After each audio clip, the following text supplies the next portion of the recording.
In the previous sessions, we were discussing about the convolutional neural network under the module of computer vision.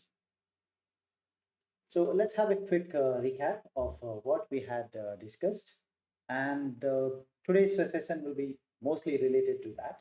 And we are going to extend the concept what we had discussed in the previous class.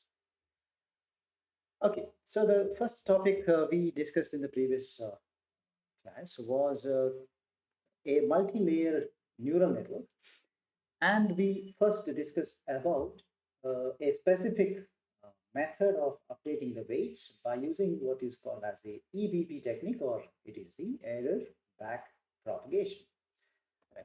So normally, whenever we have a hidden layer present in our neural network, right, we cannot apply the delta learning rule, which is capable of the simple binary classification under the linearly separable data set, right? So that's what we had discussed before the previous session. And now uh, in EBP, we understood that, right? So first step will be the forward propagation, give some inputs and calculate we calculate the output.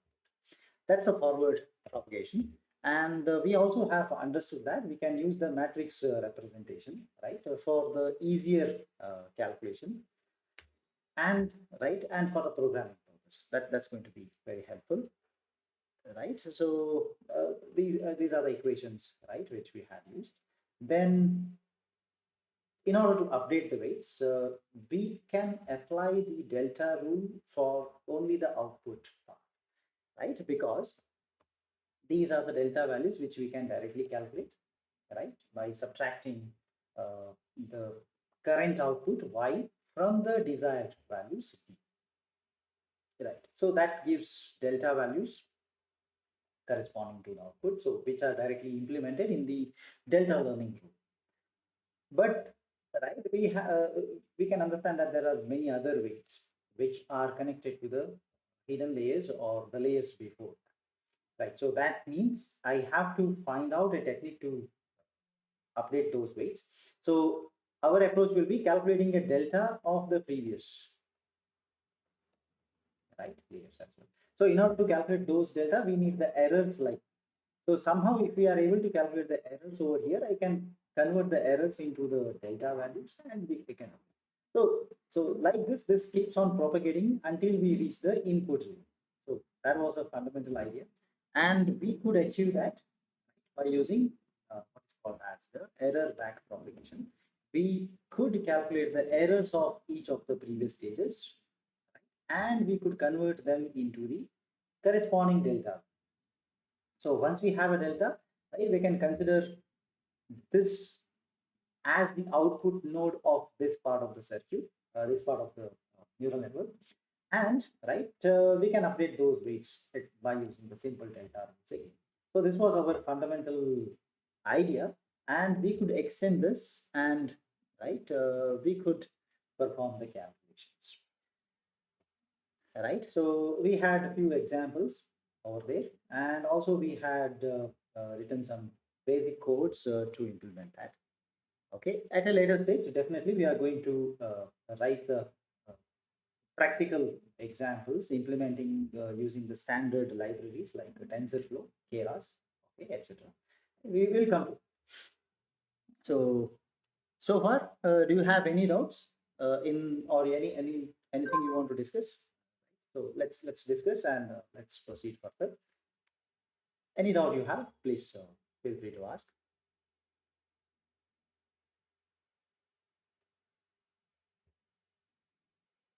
Okay, all right. So that takes us to the next step, right? Which brings us more closer to the requirement of the conversion of the neural network into the deep neural network. And in the deep neural network, we face some problems, which results in moving ahead to the concepts under deep learning, which starts with the convolutional. Okay, so that's the flow. So we started from the neural network, right? We move ahead. Now, so far, we understood that the weight updation happens, right, following the error back propagation. But the fundamental idea here is that I may use any of the weight updating schemes, right? If you recall, we had discussed about three different weight updating schemes. The first one is pretty straightforward and the simple one, that is the stochastic gradient descent. Every time you give a data as input, right, it learns something, right? And you decide whether the weight updation is required or not, right? So that was option, right? If there is error, update the weights, otherwise don't update. You can use any of the weight updation algorithm over. So every time you update, it's a stochastic. Then you can actually convert the whole data set into a batch, right? And take up an average of the every time delta values we get, and we can definitely decide to have a weight updation again. So why that particular technique is significant? It actually reduces the computational load, right? Of a very large network. When I have hundreds of hidden layers, you don't have to update every time, right? But definitely yes, right? We can wait for some time so that, right, computation load to the machine that actually reduces. Anyway, so there will be some effects of that, right? Maybe the machine may not give you the accuracy, right? Under the fixed number of iterations, if you compare SGD with a batch, right? We have done that already, so we could understand that. Yes, so these are the consequences. If we are ready to take that, and if we are ready to go for higher number of training data set, etc., yes, that is fine. So that's the concept, right? So irrespective of those methods, we have the weight getting updated. But one point we need to understand: current weight update is not going to consider any of the previous weight updates, because you see, maybe we start from a point, right? So let us say I'll try to draw something. Let's say, let's say this is the curve, right? So I want to reach this point, it's the minimum point, but the weight updation may happen initially. It's error. Okay, error is here, error shifts here, right? Because weight changed. Maybe weight changes in the negative direction further, so error further reduces. But after a sudden, because of the next data, right, your error may shoot up. So it may go here. Now you see that it's actually, right, my error, I want to reach the minimum point, which is here, but it's actually, right, moving here and there randomly because of the data set. Now, whenever we go for the training process, right, it's very crucial that we see to that our data set is very proper. In the sense, I have, say, cat and dog. When I say in the supervised learning technique, when I say I'm training this particular data set, I have, say, two folders, one folder containing 10,000 images of cats, another one containing 10,000 images of dogs. There should not be any misplacement. In a dog category, I should not place a cat, right? Even if I place it by mistake. So whatever you see on this particular screen, that graph, right, the error update, the weight update will not happen because it tries to learn cat as a dog, which is wrong. So in such cases, what happens, right? It's not going to come in the same direction, because now I'm bringing the word called directionality, right? In the sense, my initial error is high.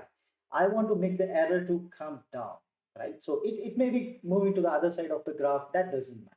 All right. I want to keep reducing the error. Error should not boost up. So what if you try to bring a parameter, right, which controls this directionality, right? So I want to bring that, in the sense, to all the previous cases, right, error was decreasing. By mistake, I placed a cat inside the dog category, so that whenever it sees, okay, I'm learning a dog category, but it says it is a cat, right? So it learns, it thinks that there is an error, so error will boost, error will go up.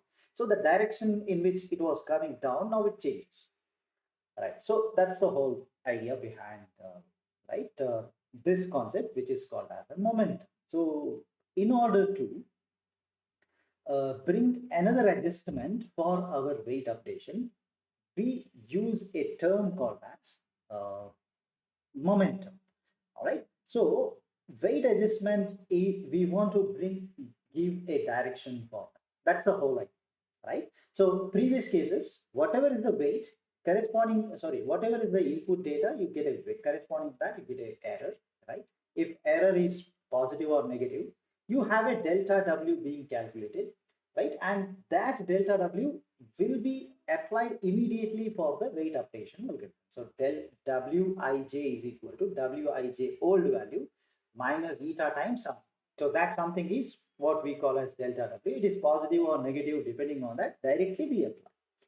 Okay, so that was the idea so far, irrespective of which scheme we are going to use, right? So SGD, immediately you change delta W depending on that, plus minus 2. So if we go for the batch or mini batch, we'll wait for a certain time, but still you are going to apply that, right? As soon as that particular wait time is over. So once the data set is given, you update it. But we are never considering what was the change in the weight previous to this change, previous to this update, weight update. What was the case much before that? All of them were trying to bring it down, down, down. All of a sudden something goes up means, right? I should have a control. This is the idea. So rather than trying to produce an immediate effect, right? That's what you see. Immediate change. I don't want the weight to shoot in an opposite direction so that error increases all of a sudden, right? So I'll try to bring the effect of other weight updates previous to the current update. All right. So the word is called as momentum because it is very similar to the in physics we have studied the concept of momentum. So let's try to bring that, right? So now this is the notation which we are taking from the external forces, right? So anyway, momentum is nothing but, so past weights, let's say, plus a beta, which is a parameter, into the values of the past momentum. Past momentum plus the change in the weight we'll try to apply, right? So I'll come to that, right, as applicable to our concept. Now we see, right, we have in this set of equations, we have few terms defined. So one is m minus, which is the previous momentum, right? So how to start with, we'll see. All right. So let's say currently I'm trying to update. I have all the past values accumulated in a variable. That is what I'm going to call as m minus, and a constant, right? Again, you can have something similar to a learning rate, right? Which is called as a controller of the momentum. We call this as a beta in the notation, which is between, normally it is kept lesser than 1, definitely not negative, more than 0 and less than. Right. So what we are trying to do here, initially, right, keep the momentum as 0, right? Because we have never trained anything so far. The first data, training data is yet to be given. All right. Under such condition, we keep m of 0, 0 here, what 0 we are writing, it's an index in that, okay. Which this is a counter for what's the training data that is going into the machine. All right, so m of 1 is equal to, so delta W, it's fine. Anyway, whichever method we are following, we get a delta into, you see, beta times m of 0, correct? So that beta of m of 0 will be the past momentum multiplied by a beta. So if at all there was a value here, that would have been taken care of, right? When with the delta W. But again, I see that in this case, this will be a 0, right? M of 0 is going to be 0. So I'm going to get only the delta W1, right? So that's what is the term. Okay, so next I'll go for n of 2, the next momentum value. According to the equations we have shown here, right, you can see that this is delta W2, the expected value of the change in the weight. Can be positive, can be negative, right? Depending upon the error value, we can plus the beta times m of 1. So you see the beta of m of 1 is my previous momentum value, which actually takes care of its previous value as well, right? M of 0. But beta is a smaller number. It is not 1 normally. It is lesser than 1, right? 0.5, 0.75, all these values will work. All right. So, but you see, since I'm multiplying by a value lesser than 0.5, right? It's the weightage for the oldest momentum what I have keeps on reducing. So now I'm multiplying by 0.75. Next time it is actually 0.75 square into the previous. So its weightage keeps on reducing. Most recent values will be considered. That's It's again one of the method we can apply this concept in our own way to make the changes for sure. All right, so M of 2 equation is delta W2 beta times delta W1, which comes from the previous case. Right, similarly, now you can extend this further, get M of 3, delta W3 plus beta times M of 2. Beta is again a constant, M of 2 is my previous momentum. So that can be expanded like this. So you can see, right? So the momentum after training the third data set, it actually depends upon the present change in the weight plus beta times the previous weight, beta square times its previous weight update, whatever was the delta W. So you see, we are trying to bring a directionality to our weight update, right? So if assume one of them was, let us say delta W2 was maybe negative, right? But delta W1 and if delta W3 are positive, right? Your weight update will not go in a in a wrong direction. It will come to the required direction. That's what is assumed, right? Unless and until we have a bigger delta W values in the wrong direction, this will do the job, right? So most of the time what we have observed is, right, yes, it's going to give you a proper direction for the weight update. So what are the points to remember? Now, older the weight, right? If you have very old weight gets lesser influence on the momentum. Okay, because most recent data is that's what we are expecting to put more influence. They should influence more on the current update. That's what is the fundamental idea. That's why, right? So we multiply by a beta, which if we keep it lesser than one, its influence, right? It tries to reduce the influence of oldest. Right. So as we already understood that, so it as the time progresses, right? In the sense, the oldest one, you don't have, and you may not see any effect. Okay, right. But definitely we can see that they will be present in their effects will be over there, but they may not influence by a huge margin. Okay, so weight is not solely affected by a particular value. Current change is not the only one deciding that. All the accumulated values of the past weights will also come into picture. So because of the directionality, we can use one particular word called as a stability, right? It tries to stabilize the process of uh, weight operation. Okay. Again, this momentum is an accumulation, so we can understand that, right? It's going to grow more and more as and when we have the weight updates, right, are going with huge number of data sets. So momentum grows more and more with the weight updates. Right? So, right. So this is the whole concept, right? We can definitely use the momentum. So in any of the codes, if at all you want to try with the basics like what we did in the previous cases, right? You can try to implement this as well. All right, you can try to bring the concept called as a momentum, and right, you can implement. So this is supported in many of the tools or the libraries which we are using, right? Anyway, when we write the codes using Keras, TensorFlow, PyTorch, etc., we can use, right, the concept of momentum as well. But right, just to before going for a coding, it is necessary that what exactly each of those terms specify. All right, so that's about the concept of momentum. I hope this is clear. Please let me know if you have any doubt.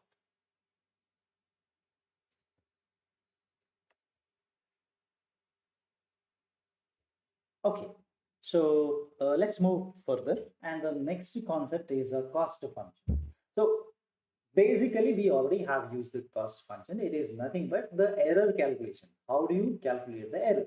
So previously, right, in case of the delta learning group, we use the straightforward calculation, right?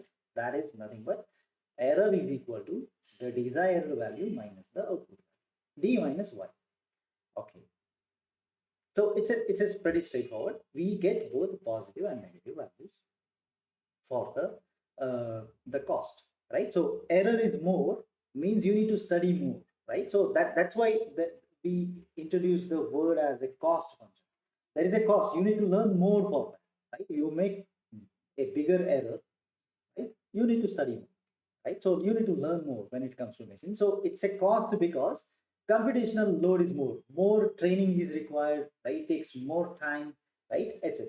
So we are going to put a lot of pressure, a lot of load on the hardware, right? So because of that reason, we will call the word as a cost function, but fundamentally we can understand that it's the error term which we are calculating. But uh, should we stick to only that simple equation, that is error is equal to d minus y? So we already have seen that if you are trying to calculate the error, right, if you're trying to plot the error in a different way for a plotting purpose, this error is not going to work. E is equal to, right, d minus y may not work. We already have seen that earlier, and we shifted to the absolute error, right? So we squared error, I guess, right? So we had used d minus y the whole square, and you accumulate. So that's one thing. So we can see here we have written two different functions, right? One is the first function. It's we the standard notation for cost function is a j, though we use it as e in our function. Okay, so how much error a network produces whenever it is learning with a particular data point, we call it as an error.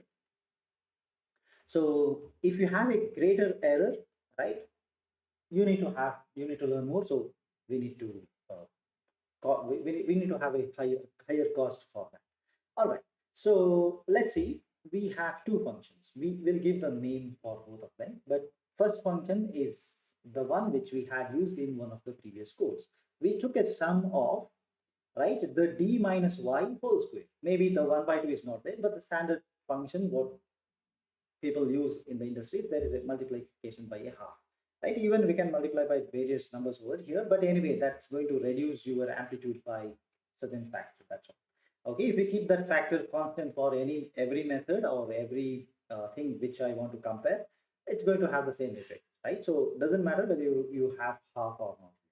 Similarly, we have another function which is, right, like this, right? We are going to look at both functions in more detail now. All right. So the first function is a sum of the squared error, SSE technique.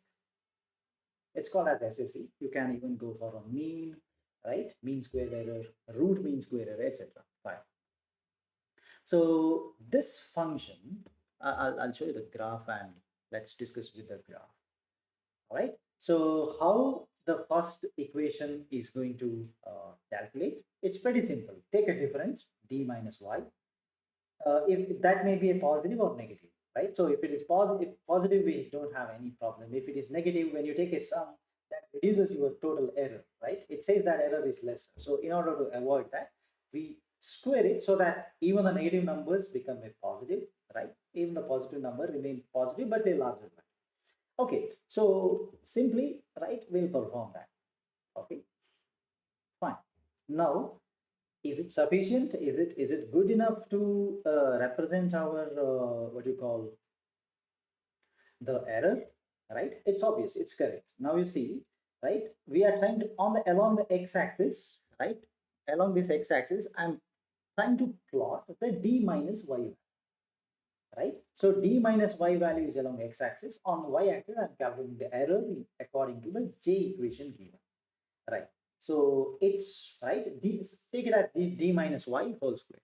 Okay, so when I say d minus y square, if the d minus y is larger, the d minus y square is going to be much larger.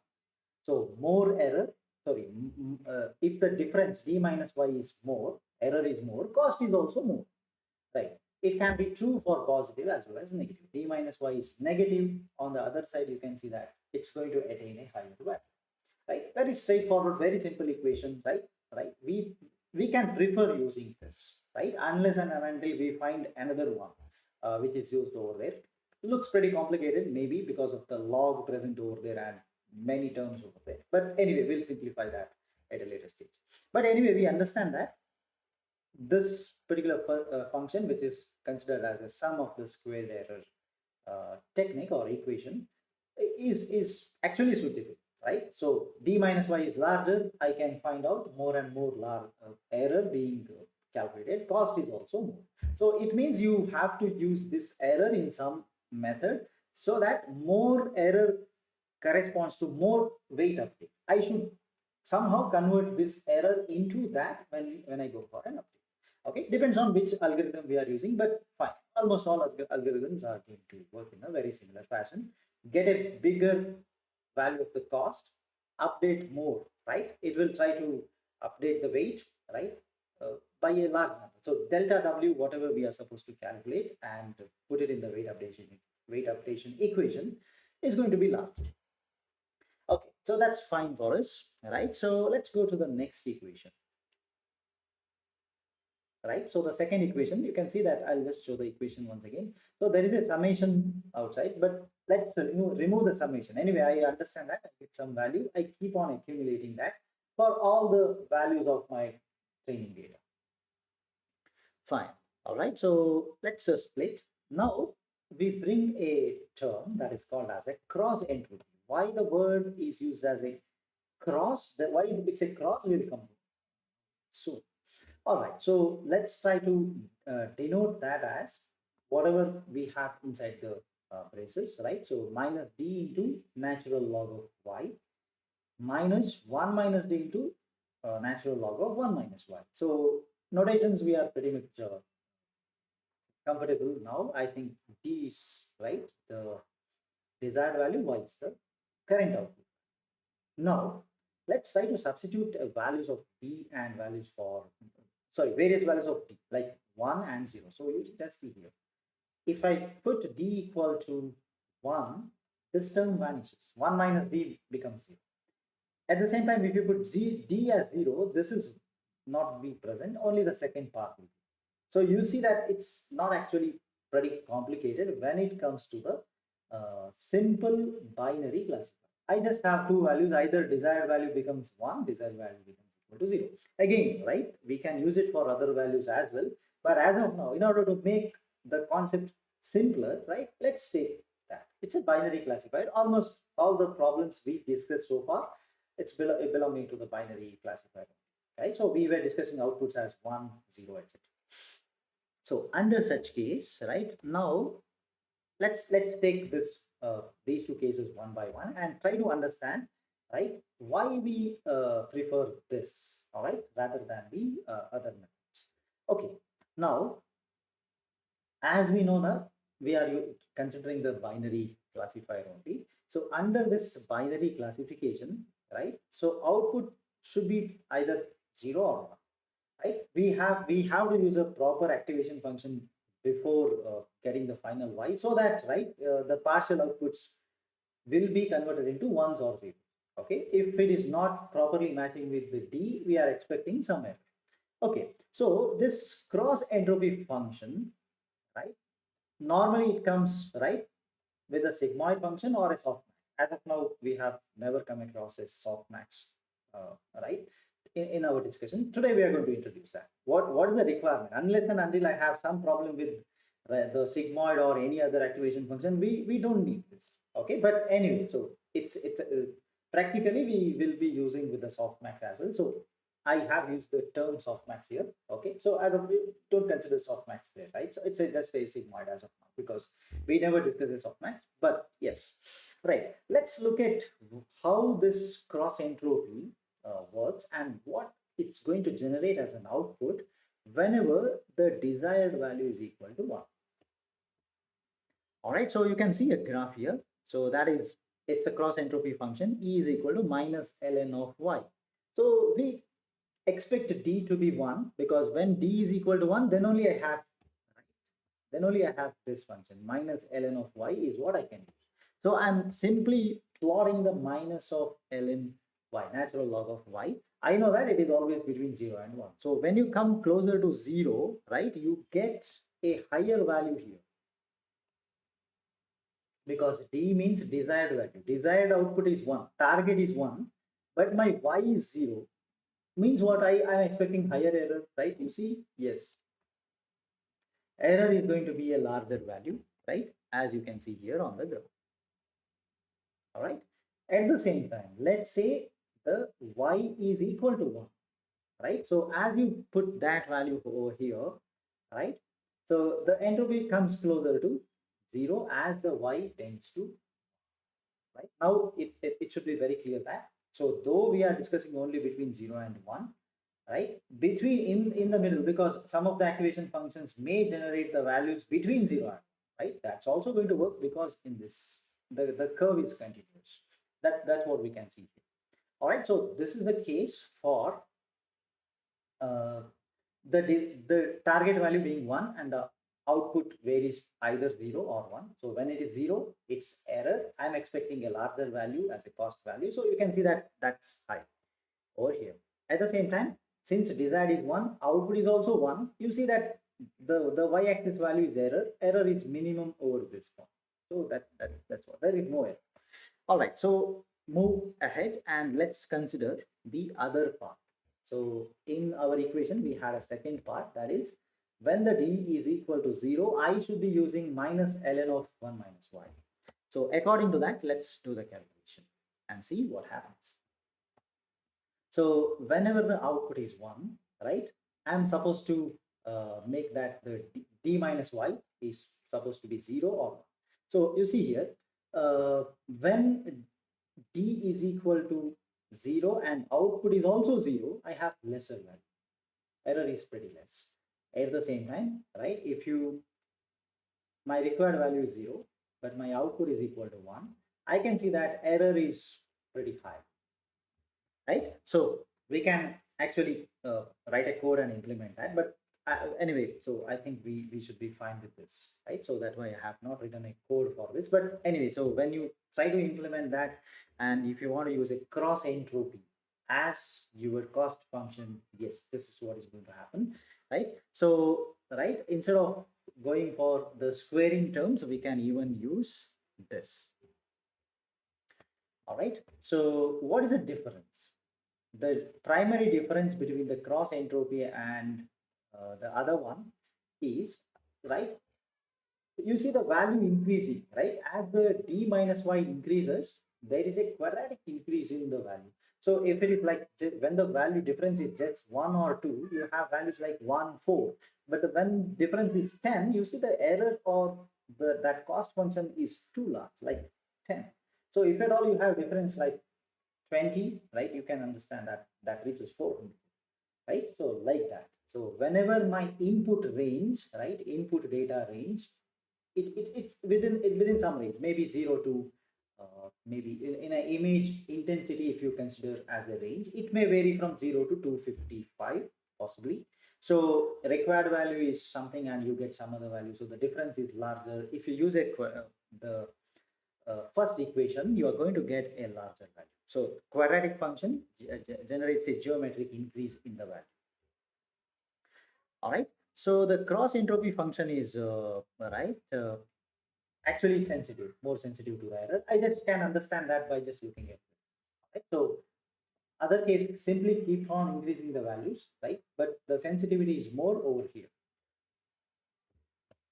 Okay, so let's have a quick look at the comparison, right? So this is the result we got when we try to run a particular code, right? With two cases. One implemented the cross entropy, second one implemented the sum of the squared error. So for a fixed number of epoch, if you fix a number of epochs to say maybe 50, fine, we can see that the cross entropy, right, is has reached the minimum, right, much before that. Whereas, right, around 50, we still have the sum of the squared error being present, right? It's still existing over here, somewhere here, right? So, right, so fix a number, fix a, you can see that, right? The cross entropy, right? If you are using a cross entropy to give a generate a cost function, right? That is more effective, saying that that is more sensitive uh, to the error. Okay, all right. So that's about the various types of cost functions. Right? Do we have any doubts until what we have discussed today?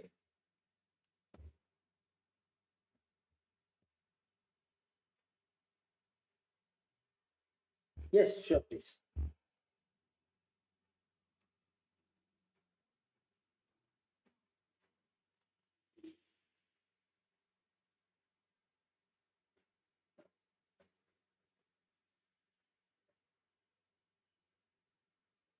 No, no, no. It's like, see, the equations are, we just have to understand the equation. That's why I brought the concept here. So in any method, whenever I try to use a library to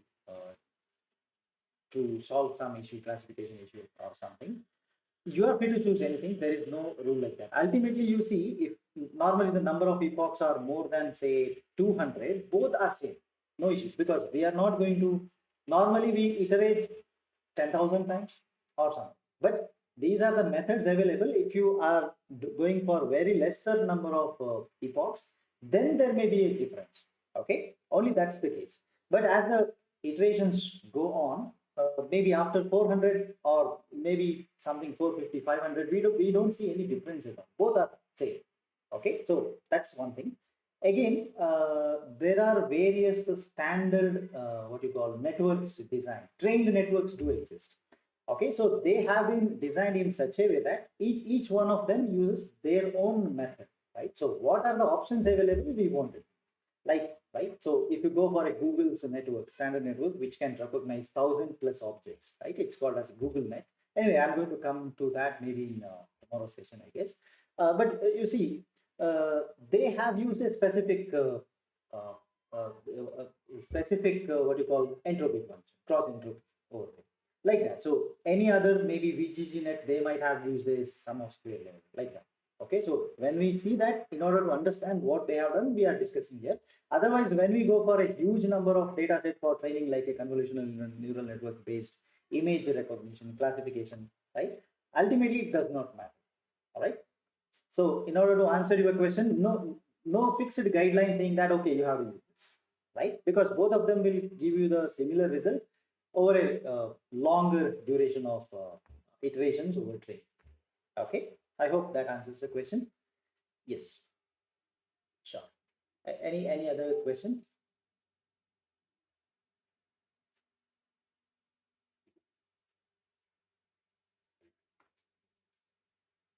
No, entropy is basically it's the information. All right. So information is what basically how much information do you have? It's called as an entropy, right? And the cross entropy is something like, if you go back and check, right? Uh, when d is equal to 0, the other one will give you the highest. Cross is the name given as a cross because desired is 0, in the sense if the output is 1, you are trying to generate a higher error. So that's the word cross here. Entropy is amount of information you get, right? So that's why we call this as highly sensitive to the data. So whenever data changes from just 0 to 1, right, we can see that, right, there is a steep change in the curve towards the end, right? So that's what is the meaning. So cross is just because we are understanding that okay, 0 is the required one, I'm getting 1 as output, so I have a higher error. So that's the cross. Entropy is that you are getting a lot of information related to okay, there is an error. Okay. All right. Any other doubt?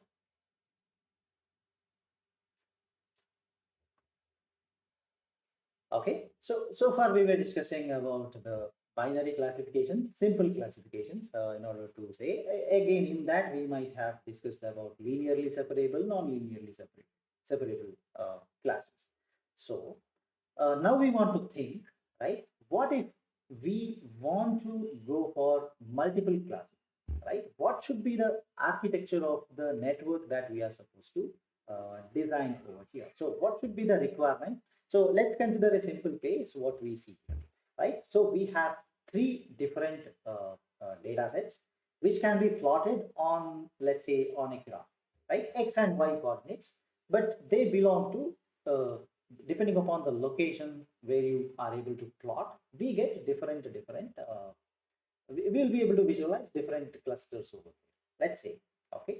So one such example of the data, such a data may not be a multi-class, but where we can plot and visualize practically is the formant frequency, right? Under the speech recognition.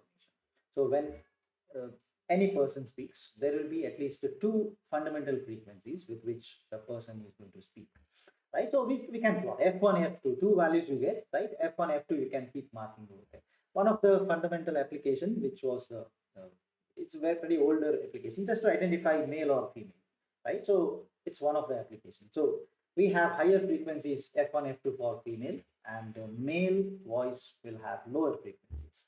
Okay, so like that. So if you have say three people talking, right? A, B, C. I can try to see there are three classes now. Whether person A is talking, B is talking, or C is talking, I can try to identify, right, by using the Foreman analysis. So just calculate the Foreman frequencies and plot. Design maybe any neural network if we want to go for, right, neural network based, or if we want to go for any other machine learning algorithms, also fine. Right? Doesn't matter. Like you see, this example is actually something related to that example. You want to identify this. It's a simplest case of a speaker recognition. All right, so we have three different data set present over here. You can see something marked with a circle, some points are marked with rectangles, some other points are marked with triangles. So now my question is that what changes do you want to make in the networks we have studied, we have been discussing so far, right? Maybe take that there are each point has two coordinates only. It's not a multi-dimensional data. So number of input layer, number of neurons in the input layers, you can decide. Okay, just to say that I'm saying, so each point has two coordinates, x and y. All right, so you need to decide how many number of input layers, how many number of neurons in the input layer, how many hidden layers you may expect, or how many number of neurons in one layer if you are going for that, also you can decide, and how many output neurons you require, right? I want you to think about that, and if you have an answer, please put the answer in the chat. Okay, so input, right, this number, output this number, hidden anyway we can vary, right? I don't want hidden part. Okay, input how many neurons, output how many neurons, you try to decide, try to think about that, and please put your answer in the chat. We have say 1 minute time to think about that.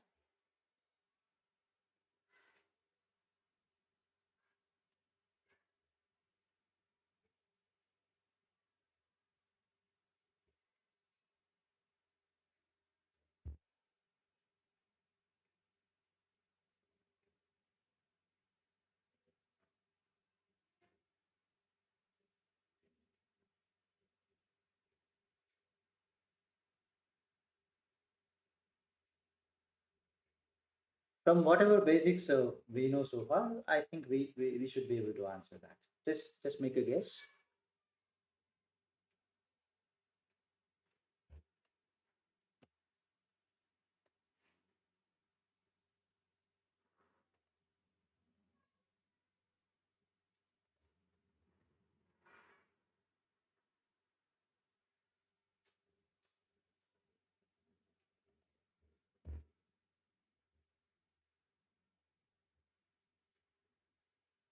Okay, so we have one answer saying that 5 into 3, 5 into 3 in the sense 5 inputs, 3 outputs. Is that so? And Jyoti says 3 inputs, 4 in hidden, and output 3. Okay, output will be 3. Says Sneh. Yes. Okay. So you see, input, it's pretty straightforward to decide. Say that each point, each data point has how many values to be represented. In the sense, one point can be represented using, as I just mentioned, two values, x and y. So to take x, one neuron, to takes y, one more neuron. All right. So input two. Fine. Right. Let's proceed further.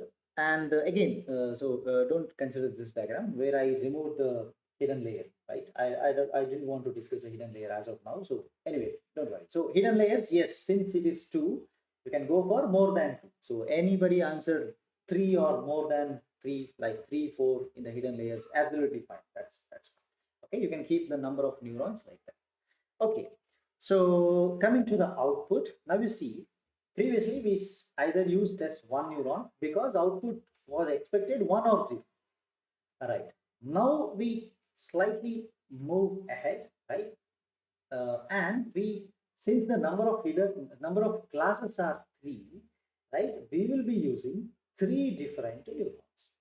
Okay, on the output layer you can see. So you can consider this part, right? So whatever you see here, which provides the direct outputs over here, right? So this part is the output, right? And we are considering three outputs. So here we actually are supposed to use a hidden layer. Assume that we eliminated one. We are not using, not considering that as of now, just for simplicity. Okay, all right. So yes, right. So number of outputs are three, right? Most of you have guessed that. Okay, and that's the right answer. Now, so how do you generate the data set, right? So because this is going to be a supervised learning, and in the supervised learning, I need a specific way in which I'm supposed to represent my data set. Yes, do you have any question, Nitin? Yeah. So actually, just I was just thinking like, okay, for output, Hmm, uh, can't we use like okay two neurons itself, because it's like okay 0 1, because it can have like okay four different values and then you can interpret also. correct, correct. That's right. That's right. But this, what direction we are moving here, right? This implementation is much easier than that. Okay, so only that's Okay. the reason, right? So yes, what you told is right. If you practically try to implement such a neural network with two outputs, because yes, as per the basics, we know that if you have two, say binary values that you can represent, you can generate 2 to the power 2. So four classes are possible: 0, 0, 0, 1, 1, 0, 1, right? Yes, perfect, right? Valid question. But the answer to that question is that what method we are using now and what is the output expected. Now you see, immediately, maybe the next slide, I will show you the expected output, right? So Okay. that expected output is pretty simpler compared to the one which we generate if we use only two neurons. Okay, only that's the reason. This is much simpler and easier to implement. Number of calculations are also less only, not a huge number of difference in that. So implementation wise, it is easier. Understanding is also easier. Equation is also going to be pretty much simpler in this case. Only for that reason, we are trying to generate like this. And this same concept we are going to extend even if you have 10 classes. Say digit recognition like 0 to 9, we are going to use 10 neurons in the output layer. Okay, we are not going to reduce that number to a smaller number. Okay, right. I hope that that's clear. Yes, Yes. sure. All right. So let's come to the requirement. How am I supposed to write my data set? Because data set should be proper. Only then the training happens properly. Right. So as of now, let's consider the various xy coordinates, and what I try to write, maybe 5 comma 7 belongs to class 1, right? So another number 2 comma 4 belongs to class 2, etc. This is the general way of writing that, right? Because class 1, class 2, class 3 is fine for us, right? Human understanding, it's fine, it's fantastic. Even if you write ABC over there, right, those letters are supposed to be converted into something so that machines can understand. All right. So anyway, so in other programming languages, we have to explicitly convert them into, right. So if you use, maybe you convert into or use ASCII letters, etc. Okay, that will be done by the compiler if it exists. But here we try to, in this case, we are not going to that level. We try to keep this concept as simpler as possible. All right. So what we try to do, since class 1, class 2, class 3, because of the three classes we have, our intention is that the three neurons which you are using at the output layer, right, it should be able to understand, right, which neuron should be firing or should be activated whenever the data belongs to class 1. So since we use the three neurons at the output, it should be very clear by this time that, okay, one neuron per class, obviously, correct. So what is expected? The expected output is now like only one of the neuron will become one, others should remain low, 0 or minus 1. So whichever class this data belongs to, only that neuron will fire. That neuron will activate with the output value equal to 1. Now we need to make sure that, okay, this is going to happen at the end. Right. So before that, let's see. So as per our requirement, my data will come followed by which class it is. It should come whenever I try to represent that data in a particular date in the format of a data point. So this is how the rough data representation looks like. But anyway, we understand that this is not going to work. Machine will not understand this. Right. So what we do, we'll apply this logic. Like since there are three neurons, class one has 100 because one is that particular first neuron being activated. Other two neurons are 00, saying that they say low. Similarly, class 2, we can see that it is 010, class 3 it is 001. Okay, pretty simple, pretty straightforward. This only thing is that I should check that whether my activation function is capable of doing this or not. All right, only that's the problem here. I hope you understand, because if you use sigmoid, right, and the output value, right, is there. Okay, I'll ask you a question on that itself. So my question, can you use sigmoid? Okay, so just think, this is what we are talking about, right? So the representation we can see below here. Okay, so three neurons are there, right? So the three neurons, if it is the data set is class one, this is the expected output, right? If the next value, this is the output, right? If it belongs to class two, class three is like this. So we can see that one of the neuron will fire. Now my question is that, right? Will you be able to generate such values for sigmoid? Because so far, right, everything was sigmoid everywhere. So can we retain that, or what's your suggestion? If possible, you take one or two values, like let's say that first neuron gives a 0.5, second neuron gives you, because right before that it's a simple summation of w into x, right? Any value might come. So positive, negative, you can say, right? You can assume some values. One of them gives you a high value 0.9, second one gives you a mid value 0.6, last one gives you a smaller value 0.1 or something, and you can think of that, right? What's going to happen? All right, so keeping that in mind, right, just think about that. Let's bring a specific terminology which we are going to use widely in the throughout the course of machine learning and deep learning, is called as one hot encoding, right? So whatever we did now, right, this whole concept, we had class 1, class 2, class 3, we try to generate a either a binary sequence or something in terms of binary, right, representation. Now we are, let's say, computer is going to look at this particular class 1 data as a sequence of binary numbers 100, right? Class 2 has 010, class 3 has 001. So this kind of encoding for our classes, it's called as one hot encoding. That's one hot encoding is widely used rather than the one of n encoding, right? There is another term. Maybe if you refer various reference books, you might find the 1 to n also, 1 of n also, but widely used in the programming. The built-in functions in Keras, TensorFlow, etc. They use this word, one hot encoding. Okay, there's a function. Just you have a data set, you can simply call this function, it will automatically get converted into the binary sequences. We don't have to write a code for this. All right, class 1 do this, class 2 do this, don't do it. We don't have to do it. Machine, I just have to specify how many classes I have. Okay, let's say I want to do an analysis of the human emotion, right? You have a data set, text data you have, or I'll keep it more simple. Let's say I want to classify the Amazon reviews, right? Based on the reviews that we read. It's a NLP case. We are going to discuss on NLP as well as we will be doing some projects in the upcoming NLP session. All right, but just to give a hint, right? If you have so many classes present in your data set, simply just mention that perform one hot encoding of this data set, and right, generate four classes, right? So right, we'll be writing like, okay, positive review, negative review, right, neutral review, something like that. We may have a column, but it's in the text format. Machine will not understand. You have to generate a binary sequence, right? So that will be done using this particular function. So just remember this word. Okay, so we will be using that when we call such functions. All right.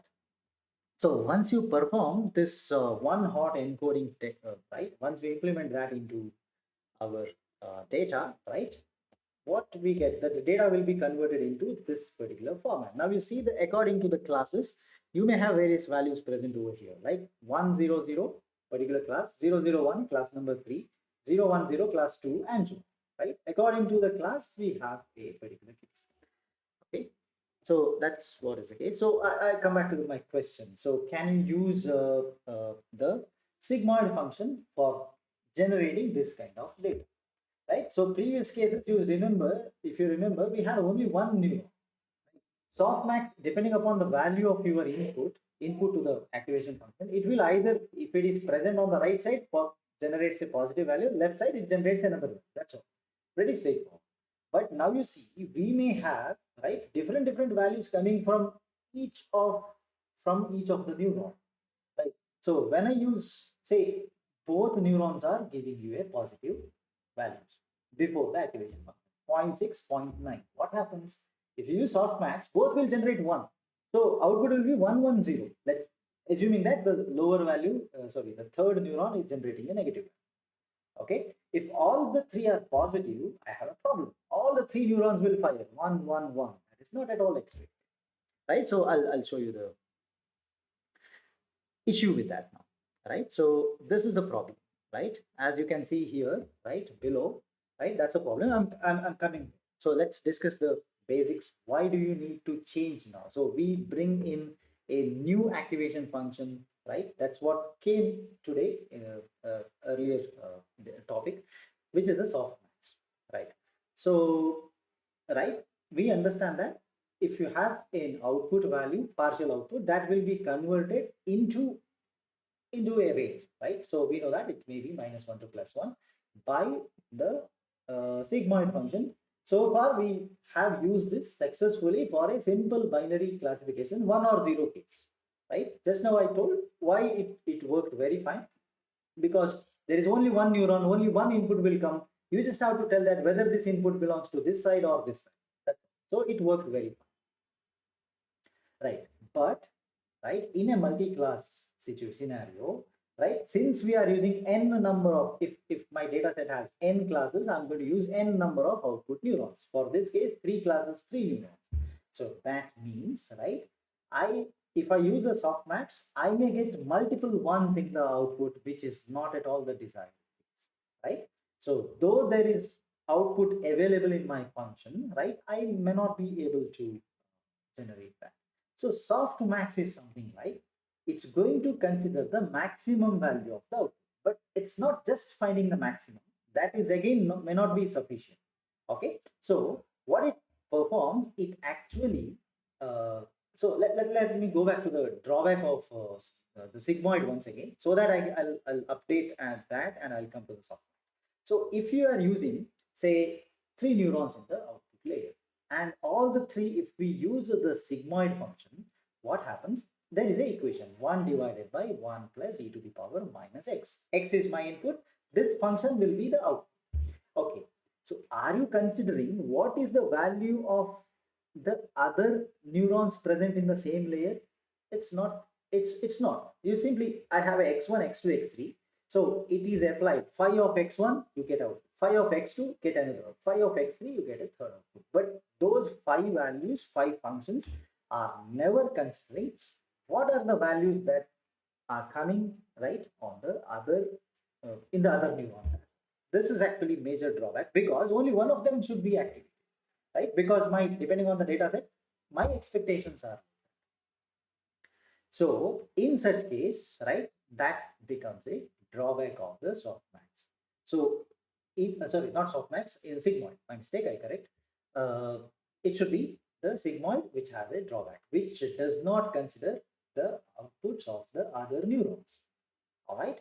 Now, when we want to incorporate the one particular activation function which is intended to calculate the maximum value, we also should bring in the concept that while calculating the specific value that is going to be generated as output, you should be able to consider what are the values of other neurons generating that also on the same layer. So like if I want 100, only that neuron should generate highest value, so that you can take a softmax, right? So other neurons will generate a value for sure, but they are lesser than that, so that you can apply the maximum function to that. Okay, so how it is going to be done? Let's consider that there is a value. All right, so the value of that actually three neurons are actually generating partial outputs are 2, 1, and 0.1. Right. What we do if at all you are using the sigmoid function 1 divided by 1 plus e to the minus 2, 1 divided by 1 plus e to the minus 1, next 1 divided by 1 plus e to the power minus 0.1. That's all, right? You are not considering other, but here you see the equation, right? For the first neuron's output, it is e to the power that value. Divide, you look at the denominator. All the three are using the same denominator. In the sense, the values of other neurons are also being considered. See, e to the 1 and e to the 0.1, they are the other neurons' responses, right? So e to the 2 is this, the current one. Now you see, right, what the output we get. We get for the first one 0.6590, right? So at the same time, right, for the second one where the value was 1 corresponding to the second neuron, you get a value 0.242, and for 0.1 you get 0.0986. Now you apply max to this, which is a maximum. Only that will be 1, others will be 0, 0. Now I am getting 1, 0, 0 here. This is because my first neuron generates 2, which is the highest one, then 1, then 0.1. So this is happening when we, sorry, this is going to happen whenever we are using the softmax function, because softmax considers the outputs of other nodes or the other neurons as well, so that we can consider this to be a weighted, right, calculation, right? So it follows the weighted calculation of the output values based on the inputs, not only considering the current input but also current node, but also the other nodes or other neurons in the same layer, because of which we are able to generate the required outputs in the format like only one of them should be one, other all others should be zeros, right? Irrespective of the number of classes you have. If you have 10 classes, only one of them is allowed to become high. All the other neurons output should stay low. All right, so this was a requirement because of the multi classes we have, right? So since we try to write the output in a specific way where only one of them is one, others are zeros, we don't have any other method, right? We have to go with this. Okay, so that's why. So remember, when we have multi classes, right? Multiple classes in our data set, what is the output activation function? Always it is softmax. Go to any complicated neural network or any complicated deep neural network, right, or deep learning algorithm which incorporates the any of the neural network methodologies, right? You will see that the final layer is always softmax, right? Now itself you can go and check anyway you want, right? But anyway, right? So that's the concept, right? So why do you need a softmax? Answer is this. Okay, do you have any question with whatever we have discussed so far? Just one small, yeah. Yeah, yes, sure, Whether please. small, yeah. So basically, see, if it's a multi-class, then we are saying like okay, softmax. What about like can I even like instead of a sigmoid, can I use a softmax for even binary? Softmax Will that for have an impact? yeah, yeah. So softmax on the binary, yes, possible. Yes, you can. No, no issues, right? But preferred one for a binary cases, we prefer using the same method. That's all. Okay. That's a convention to use the same, but definitely, right? Yeah, So if you will always have a something like right out of, so I have only one output, so you don't have to use the softmax there because only one value will come, right? Binary class yeah, means only one neuron at the output. So it generates only one. I don't have any other neuron to compare with, right? To make it, yeah, to find the max of something, I don't have any other value. Only one value will come. So we don't prefer, right? Still prefer the sigmoid only over there because sigmoid will tell that, okay, this value is bigger than one, so your output is one. The input to my activation function is lesser than one, so output is minus one. It will tell there itself. Okay, so that's yeah, what is the preferred way. All right. yeah. Thank you. Okay, sure. Any Sir, a any other doubt? question. Yes, sure, please. Yeah, sir, why for a given time only one neuron will be high, other should be zero? Okay. What? Yeah. Yes, sure, sure. I'll answer that question. So you see here, now I have three output neurons, right? So we have chosen three neurons at the output, right? If the idea is that if my data set belongs to class one, only one neuron is supposed to be high because one means, okay, this belongs to that class. That's what is our expectation. Desired value, the target value will be 100. For example, consider this data. So you see 5 comma 7. This belongs to 100, saying that, okay, this 5 7 belongs to class number. Okay, I cannot write class 1 or class A, etc. because machine has problems in understanding. So I have to go for a binary. So how do you represent that in the binary case? You see, this is the easiest way. Anyway, you can go for two neurons only, which will generate 0 0 0 1 1 0. But that is more complex, right? That becomes more complex. Now, since our assumption is that for class 1, this is the case, we expect only one neuron to generate that one, other two remain low, saying that, okay, this data does not belong to our class.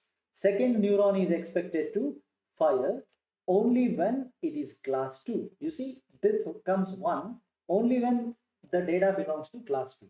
Similarly, third neuron fires only when the output comes from that neuron, which says that it is coming from the class 3 data. So irrespective of which class it is, you see only one of them will be high. Okay, other two will be low. So you have to read column wise now, not row wise. Okay, so corresponding to three of them, right? One of them will fire for a given data set when you do the testing. Okay, is Oh, that clear, okay. or do you have any other doubt? So here the all the outputs are into binary. Hmm. So how should we classify that this for neuron one this is class one or class two?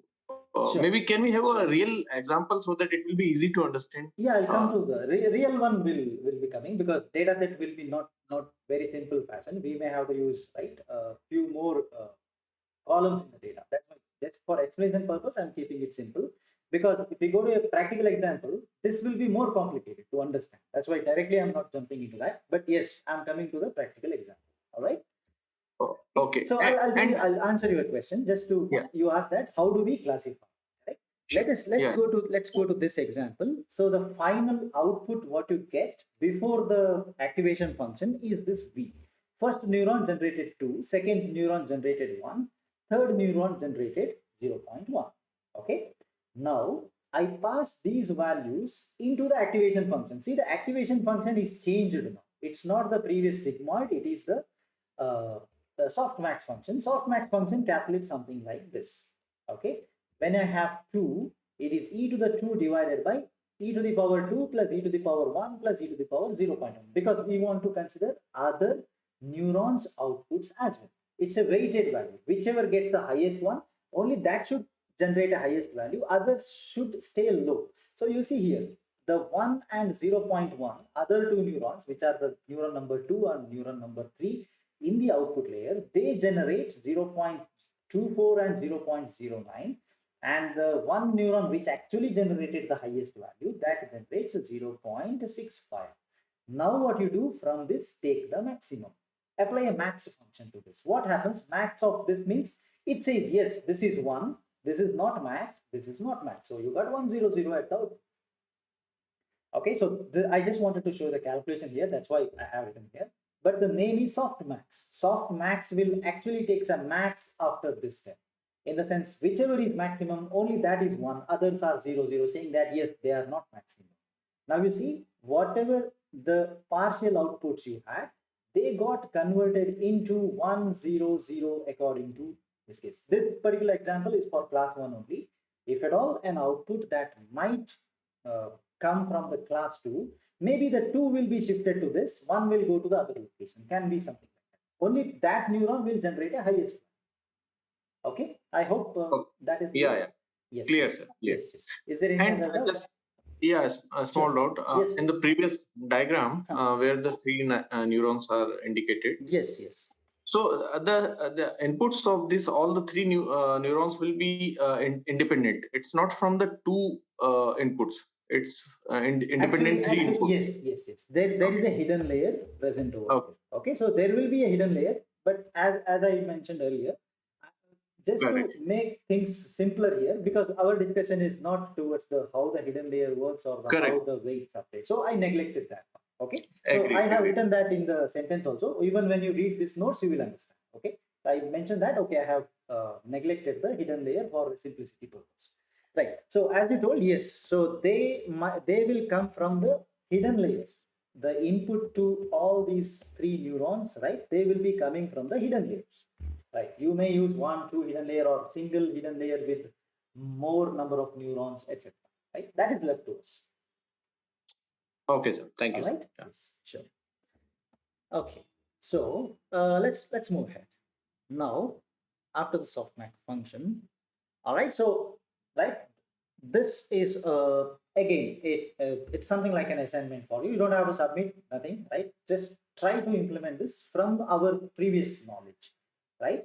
What is the change that is supposed to be done is only the output number of neurons in the output will change. I tried to give a graphical representation of what you are supposed to do, right? Please try to do that. Anyway, if you have doubt, anyway, I'm there to answer your queries. Okay, so this is the target, right? So just try to understand what is the question here, right? So you are supposed to implement a multi-class classifier. So how many, what's the question? Let's see. We want to recognize the digits from the input binary images. So now the question will come, I don't have a image, I don't have a data set, no issues. We'll come to that. So let's try to keep it very simple, only 5 classes I need. So the digits that I'm going to give as input is 1, 2, 3, 4, or 5. One of them will be given as input for training as well as testing. So, right, 5 classes, which makes things very clear how many number of neurons in the output layer. Fine. So that's very clear. I have 5 neurons in the output layer. Right. The rest of the things are yet to be decided. Right. Now, so I'll come to the specification of the input. Though the question says that input binary image, right? So input binary image means it will have 1 or 0, which means I don't have to have an image. I can create a matrix, right? So it's that simple. So input will be a simple matrix, right? So you see here, consider the data set now, right? So you can see a 1, 2, 3, 4, 5, right? Those are written here. So slightly trying to make it slightly moderately complex, not very complex. This data set is again not very complex. You will understand why. So what is the size of this data set or size of image? If I ask, right? If I ask what is the size of image, can anybody answer? All the 5 are of the same size. So what is the size? How many pixels are there? You can answer number of pixels of this image, or even you can answer what is the size of the matrix that I'm going to write. Anything is fine. Just see this, see the 5 different samples I have shown here and try to answer me that question. All right. So what is the size of the data set? Okay. Size of each image to be specific. It's a 5 to 5, right? So I can see that every image has 5 rows. Each row has 5 columns, right? Now, if you are trying to write one, right? For example, I want to pass 1 over there. Wherever you see dark pixels, right? It's left to you, right? You can say that, okay, only those values are zeros, all other values are ones. If you are looking at the brightness value, okay? But for human understanding, we prefer the other way. Wherever you see the letter, the number present, you can make it 1, 1, 1, 1. Other values are zeros, right? Left to you, both will work. Machine will be able to understand both of them, right? So you see, for example, if the machine, if you want to make it human readable, then the first row of my matrix corresponding to 1 will be 0. That is corresponding to the bright spot you have 0, 1, 1, 0, 0. Because wherever you have 1, 1, there is, you have written some. Then the second row will be 0, 0, 1, 0, 0, 0, 0, 1, 0, 0, 0, 0, 1, 0, 0, 0, 1, 1, 1, 0. just to give a matrix that is your data. Just it's actually it's not a complicated problem at all, basically, right? Maybe you have to do a little bit of thinking about the representation in terms of numpy, etc. Right? So maybe that may take some time to get adjusted because a little bit of numpy experience is required. How do you write, represent, etc. Because the previous class, I think we faced some problem. I had to convert something into an array and then only it worked, right? Whenever you multiply, etc. So such issues will come. Only those issues will come. They are going to be present in each and every program that we write. Okay. Other than that, data set is very simple. Just recall previously the data set was just one row. Like if 0 0 is there, class 0 1 class 1, like that we use. Now it's not that. If this is the matrix, it is class 1. If the second, so you can see that for the input image 2 of class 2, this will be the data set. You can write the similar numbering over there, right? Like ones and zeros you can use. So it should be very clear now. So what is the input, right? So there are 25 points, right? I'm going to give all the 25 points at once to the machine. So think about the programming perspective. The whole matrix will go into the machine at once. So you have to use 25 nodes. Each node will, each neuron will in the input layer, right? 25. The first one will take the first this point, right? Second neuron will take the next one, third neuron, fourth neuron, fifth neuron, and the last one, 25th neuron. That's all, right?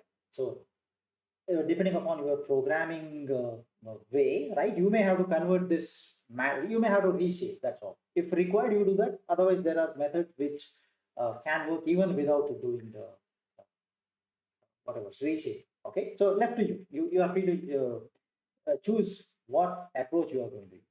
All right, that's fine. Now, right, yeah, already I mentioned that five, right, because five classes you have. Right? So requirement is that you are supposed to use a soft match at the output. So in the layer which is maybe it's a hidden layer or something, you don't have any issue, right? You are supposed to use the sigmoid function. All right. So these are the requirements. So the roughly the network looks something like this, right? So this size is 25. Okay, you are supposed to use, I know that if I'm going to use one, right, so go with one, don't go for more number, because I know that it's going to work for one neuron, one hidden layer itself, but definitely number of neurons should be more than 25. Okay, so maybe start with 50, let's see what happens. All right, so keep more neurons here. 30 should work, okay, but as a whole number, simpler number, I went for 50, that's all. No specific reason for 50. You can go beyond that, you can go 100, right? So etc. Right? So decide and implement. Already you have a code, right? So how to decide what should be the size, how to give input. Only input size is different, that's all. That's the one thing to remember. Other than that, here you see you have 5 neurons. So corresponding to each of the class, you can see here what is the output that is expected. You can see, right? It's pretty simple. What just now we have discussed, same thing has been shown here. I have 5 classes, and corresponding to the input that you are providing, right? Each of the in each of the case, only one of the neurons should fire. If I give one as the input, you see only this neuron fires. All the other 4 neurons are zeros. This was the expectation, right? Same thing happens. So for it, if you give input as data 2, right, it should only that second neuron should be high, other neuron should be low. Same 3 for this case, 4 for this case, and okay. So do you have any question on this? Anyway, you will get the material right over there, also it will be there. And if you want to start working today itself, please take a snapshot of this whatever I'm showing, right? I'll go to the question part. Yeah, so Oh, sir, I have one question. yes, sure, please. Yeah, actually, I'm getting confused. Like softmax function, as you told, it will consider the weighted sum of the input from all nodes, right? Correct. So, but uh, like in the case of multi-class, we are not like at the output node, we are not considering the input from other node. I think. No. I'll answer that question. Okay. Okay. So you see here. See, in the previous example, this example, we have three nodes, correct? Okay. Three nodes. Let's consider these nodes are generating an output that is equal to this V value. Yeah, it's here. So you see, first neuron 2, second neuron 1, third neuron 0.1. Is it okay? Okay. Right? Okay. Three neurons you saw in the, just now I showed a network, right? So those three are generating 2, 1, 0. So Right. according to this activation function, that is a softmax, right? You are going to do this particular calculation. Right. In this calculation, e to the 2, that is corresponding to this output. Okay. But you look at the denominator. I have e to the 2, e to the 1, e to the 0.1. From where it came? It came from 2 came from this, 1 came from this, and the 0.1 came from this, right? So you see, this output actually takes care of other two also. Is that clear, or do you want? But if the other two output are of different class, then why we are considering it? I want only one output should be high. Correct? If you apply, yeah, if you apply this to the sigmoid function, both of them will generate high. It's like 110 possibly, right? Which is a wrong classification, right? I am expecting 100 or 010 or 001. Are you understanding the problem definition? You see, I am expecting only this. I should not generate. I should not generate 110. That's a wrong class. I don't have any of the class with 110. But as you told, only one neuron will be active, right? Yes. At Now you the see. time. Now you see at this time. You consider this column, right? First column. Right. Only one neuron is 1. Other two are 0, right?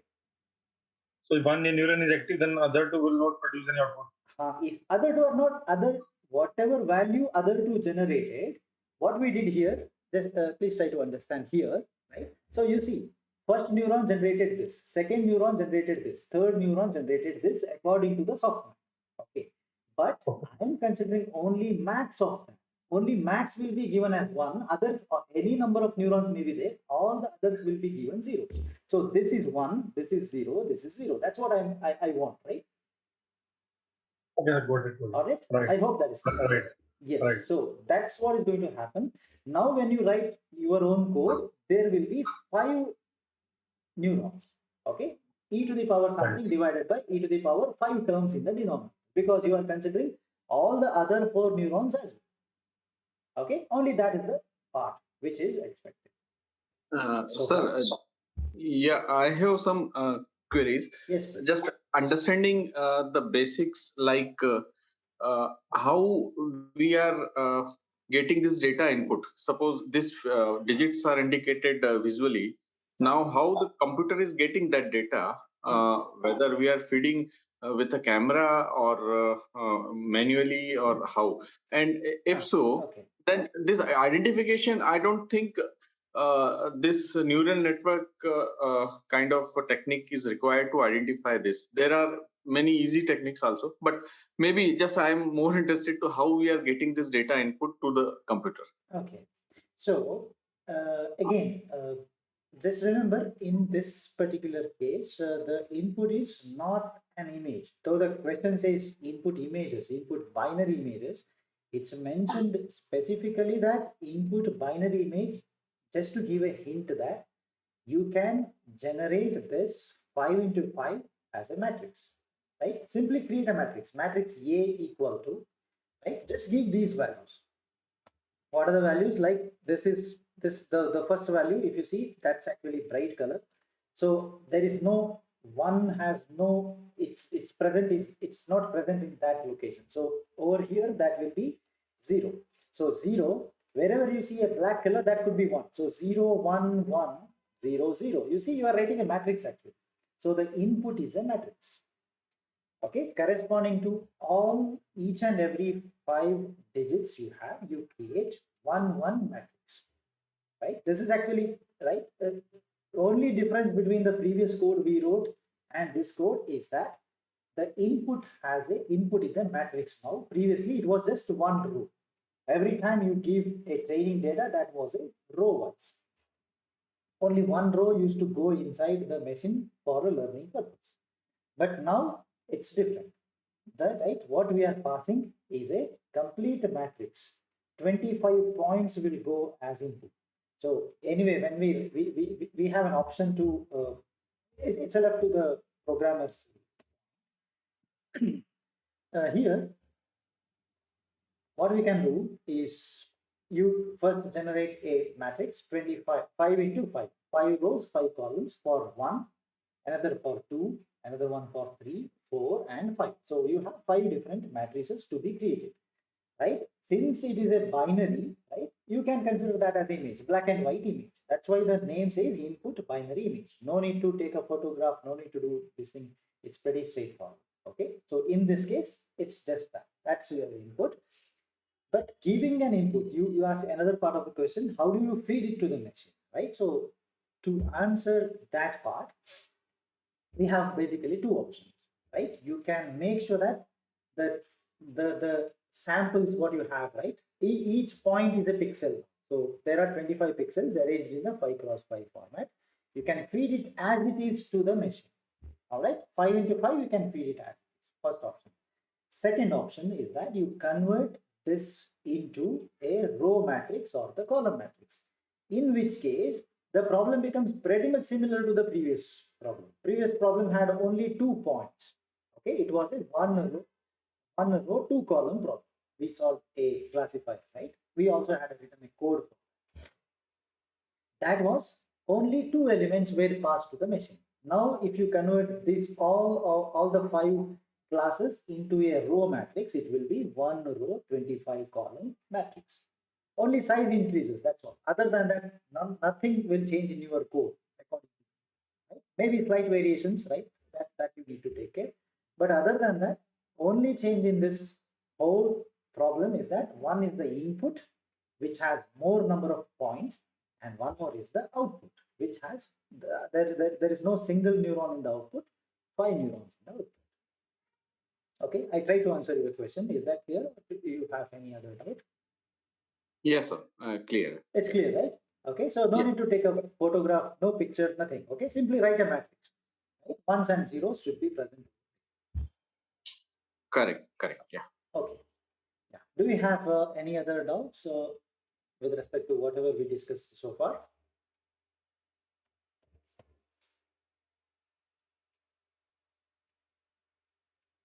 Okay. So, so initially, I think we had a question when we started the whole discussion of the neural network, right? Uh, I think we somebody raised the point there related to what's the use of adding more and more hidden layers, right? What happens if I increase the number of layers? Okay, so I think I was able to answer only a 50% of the actual answer because we never discussed about the in-depth of the concepts. Now, but now I can answer that because most of the topics we have to cover, right? So this topic is what are the improvements in CNN compared to a simple neural network or compared to a simple neural network or the neural network with more layers. Okay, more hidden layers. You can call it as a deep neural network as well because number of neurons are more over there. So that's the point. I have more neurons present, right? Ideally speaking, so we think that, okay, if I improve the number of hidden layers, right, machine should be capable of learning more and the result is expected to improve, right? And maybe if the metric used for the performance analysis is accuracy, maybe we think that, right, accuracy should increase, right? So, but actually what happens if you simply keep on increasing the number of hidden layers, right? We actually face problems instead of, right, getting a better results. This is obviously because now we have enough background just to give a comment that why it is not, why we are getting more and more problems because machine is not getting trained properly. So that's what is the first point mentioned over here, if you have a neural network and you increase the number of layers, deeper layers, right, they yield poor result, right, because the network is not getting trained right properly. Initially, you had lesser weights to update, maybe that got updated right efficiently, right? But as and when we increase the number of neurons in a layer more than required, right? Too much more than required. Not like I was expecting 50 neurons, I gave it as 100. Doesn't matter. That's okay. Only 10 neurons are enough, 10 layers are enough. I went for 500 layers. Then you feel this problem. Okay, then we are going to face this. Right? So, what are the how CNN or the deep learning concepts where we use a neural network, right? Where we use the deep neural networks, right? They have overcome all such issues, right? So basic problems you face when you simply keep on increasing the hidden layers, right? When that concept is compared with the deep neural network under the deep learning, which uses lot more than a lot more neurons compared to the first case, right? They still perform better, right? They still give you a good accuracy compared to that case. Why? We are going to see that now. So, what are the various improvements that have happened under the category of deep learning, where we use right the starting from convolutional neural network, we have many other networks to study.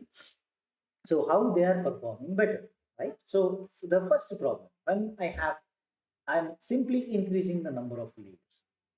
I'm right. I have 10 layers. I increase to say 50. What exactly is going to happen? The first problem that we see, right, that we face is called as the vanishing gradient problem. All right. So initially people had no idea about this. So they thought that okay, I have so many layers, and I increase the layer, I'm expecting a better performance. Pretty straightforward, right? But that's not happening. So people could not understand why so. So the problem is that the answer to that question, why, it's because of what is called as a vanishing gradient, right? So let us consider the back propagation we considered in the previous class. So in case of a back propagation, we understood that final layer, output layer, we calculate the delta value directly. Calculate an error, and from the error, calculate the delta. So propagate that delta backwards by multiplying by the transpose of the weight connected to that layer. Transpose into that, you get the error of your previous layer. It can be a hidden layer or any other layer, doesn't matter. So if you have, say, 3 or 4 hidden layers, pass it backwards in the same fashion. So output to the last hidden layer.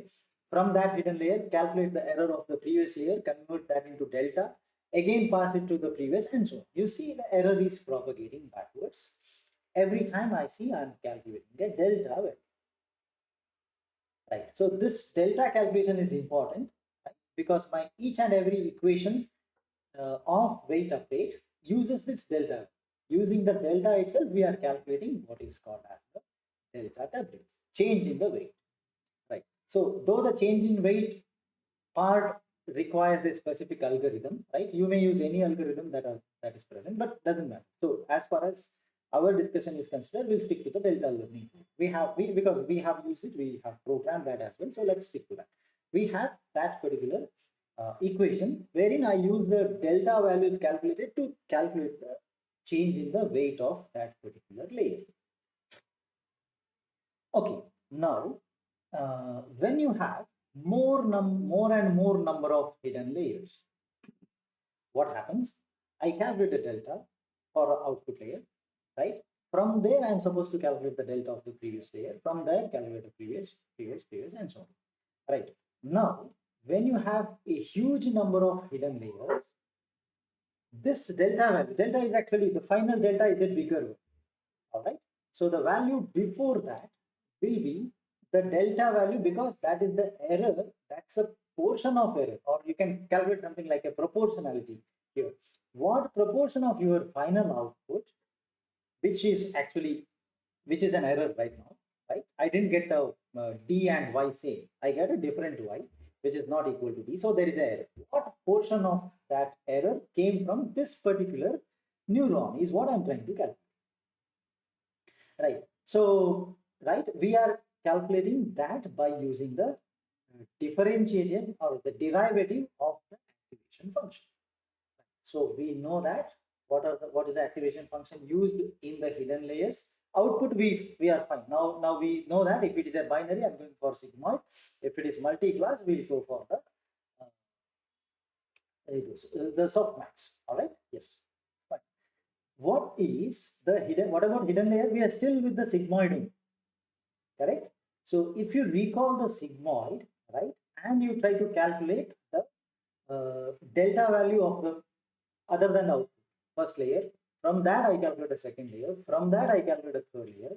What do you expect? That delta value which comes to the previous to that, much before that, etc. What do you expect? What happens to this delta value? Is it going to increase? Is it going to remain same? Is going to it will vary, but do you expect it will keep on reducing, or it will be simply fluctuating? Like maybe I get a bigger value now. Next value will be slightly lesser than, maybe depends on equation. Next once again increases, then decreases, etc. So right. So just apply the equation. If you are able to recall the equation we used earlier, maybe you can think about that. I'll give you another approach to come to this answer slightly later, maybe in the next slide also. Okay. So yes, Jyoti. So she's saying that it's going to reduce. Yes, Sneh. So because I'm trying to calculate the what portion of output came from this. Okay, this particular layer has, let's say, two neurons. What portion of these two error, right, error of these two neurons came from the previous layer? That's what it will be less, because there will be, maybe you have more neurons, doesn't matter. So it keeps on reducing. Okay, so my recall the equation. So Wij equal to Wij old plus, it can be even minus, doesn't matter, delta W. But whereas that delta W is nothing but alpha times delta times X, right? So just recall, there is a delta coming into picture, right? So that delta is what we are saying, that it keeps on reducing as I move from the output backwards. If you have 10 neurons, right? So 10 hidden layers, sorry, 10, not 10 neurons, 10 hidden layers, input layer, 10 hidden layers, then output. You see, whatever delta you got here, it keeps on reducing. When you come to the first layer, maybe it is very small. But if you, instead of 10, if you have 100 neurons, then we face a bigger problem, right? This keeps on reducing, and after maybe 20 layers, it may reach back, right, from the output. 20 layers, fine, you have some value for delta. After that, it becomes so small that computer will not be able to hold that, because there is a restriction. What is the minimum number you can hold? 10 to the power minus something, some number. That's a very small number. If the value becomes much lesser than that, computer will take it as 0. So you see, the Wij is equal to Wij plus that delta W is there, right? That is 0. Correct? So no, it means in this particular iteration, the meaning is that you don't have to update the weight, because delta W is 0. So what happens after that, right? From the output, I said 100 neurons, say 20 neurons, they get updated every time. But before that, I have 100 layers. Okay, so 20 layers are fine. Remaining 80 layers, they won't get updated at all. There is no learning at all. Correct? So though you do a lot of iteration, right? So this is what happened earlier, right? So people thought that, okay, I increase the number of layers. I don't see any change. Machine is not learning. People thought, okay, let's increase the iterations. What's the use of increasing the iteration when the machine is not learning at all? Right? So very fundamentally, this is the problem. Simply, if we increase the number of hidden layers, right, the error which is propagating backwards will not reach your towards the input. It will not come closer to the input at all, right? So this problem is called as a vanishing gradient problem. All right. So similar points I have written here. So error is propagated backwards. That's fine, right? And error hardly reaches the first hidden layer. Final layer onwards, it comes back. Here is the first hidden layer. Before that, I have a input. So as of now, what we understood is that it will not reach.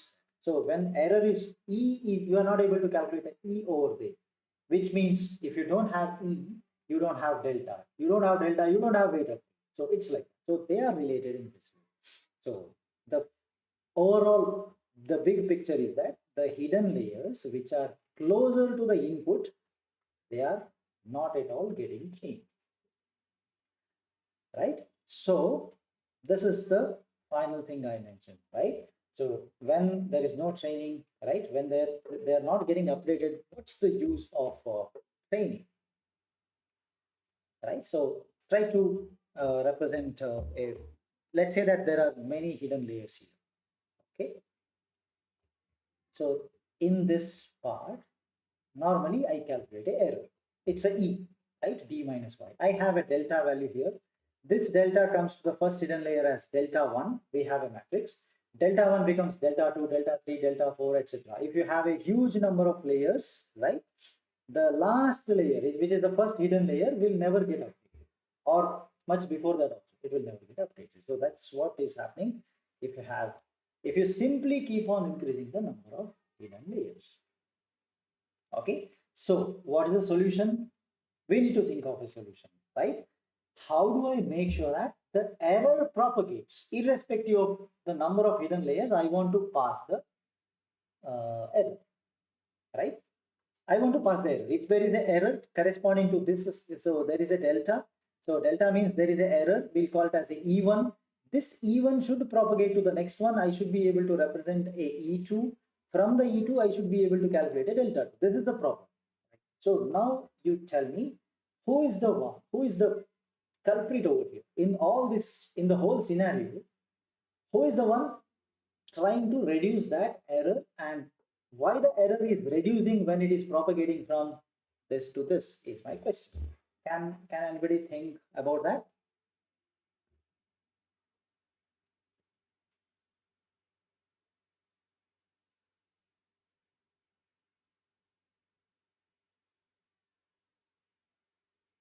Yes, that's correct, Jyoti.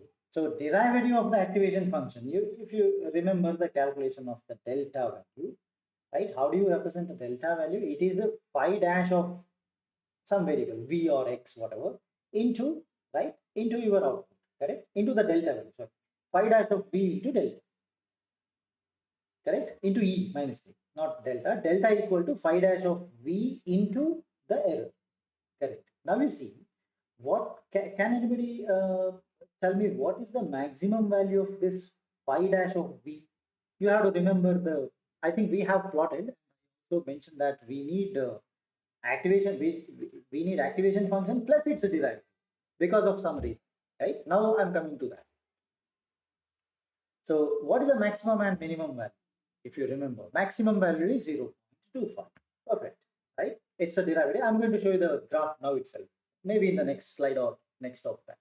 Okay. So we understood that, right? The calculation needs the delta, not just delta, it's a derivative. Phi dash of v into error. Okay. Now that will give me a delta. That delta I'm going to use for the calculation of next error. In terms of that, I'll multiply by the phi dash once again, right? And I get next value. So you see, I'm whatever is the value of error right now I have, maybe the output layer. To that, the best multiplication could be 0.2. In the sense, it's 25% will be considered for the previous year. Okay. Anyway, I got some value, no problem. From that delta, if you want to calculate the error previous to that, right, you get an error. From that error, you calculate the delta of that. Once again, you multiply, maximum value is 0.25. That's the best thing you can. Always we multiply lesser than 0.25. Now you see here itself, there is a lot of reduction from the first output layer to the first hidden layer itself is, this is 0.25. From there, the next one is again into 0.25, right? So phi dash of v into the error. Error, normally error may not be too large. Okay, so error is also less, the multiplication is also less, means you keep reducing the values. That's a mathematical view. What is happening, I'm going to show you. So yes, the answer is right. So who is the culprit? The activation function is the culprit. So what is the activation function you are using? Sigma. So now it's time to change the sigmoid function. So deep neural network overcame the issue of uh, the vanishing gradient by simply changing the activation function. Yes, now people can guess that this is what we have been using so far. ReLU is the solution. How the ReLU solves? Yes, we'll come to that. Okay, so let's look at the mathematics behind this. Anyway, I'm not going to deal the mathematics for a longer time. Let's just look at an equation. So, Yeah. sir, I have one question. So, is there any fixed rule like in neural network, how many hidden layers we should apply, how many we should create? Okay, I'll try to answer. Right. I think once we had some discussion about this, but anyway, it's fine for me. See, first thing, when we go for a deep neural network architecture, right? A lot of research has been already made, and there is something like a standard, what do you call, network is available. Trained network itself is mostly available. So that can be considered as the state of art design. Something like Google has done a lot of research, and they have generated some network. Okay, so if my data set is something similar to them, it is not normally this is what we follow. We directly start with a architecture which is similar to their structure, like 100 layers, because they may had during the training they had 10,000 data sets, 10,000 for each of the class, and they may have 10 classes, 100 classes, etc. Okay, so what we do first, we look at the what research already has been done, and we'll try to assign something similar to that. May not be exactly that. So they may use 100 layers, you may go for start with this 50 layers, because I want to reduce. I don't have a computationally efficient hardware. Maybe I may not have a GPU with me. Okay, so I prefer starting with at least 50% of that value, and later on definitely I can increase. So like that. Again, second part comes from the practice, right? You already have done a project which is very similar to this. Initially, even I had no idea, right? How to start, from where to start. I even searched many textbooks, very standard textbooks, Simon Hacking, right? Many books we refer, but no fixed answer saying that okay, this is the only for this problem, this many layers. Second problem, this many layers. No, it is not. Okay, so first method which I mentioned, right, refer some one who has done a similar job, or some state of art technique, like, so those names I'm going to I think we'll be able to deal that in tomorrow's session, right? What are the specific pre-trained networks available, right? They are very standard, right, which you can refer, and what type of problems have been addressed by those, that also I'm going to give. I'm also going to show you their architecture. Okay, it has so many layers. First layer is this, next layer is this, it is connected to this using this activation, etc. That's also what we are going to see in the next session.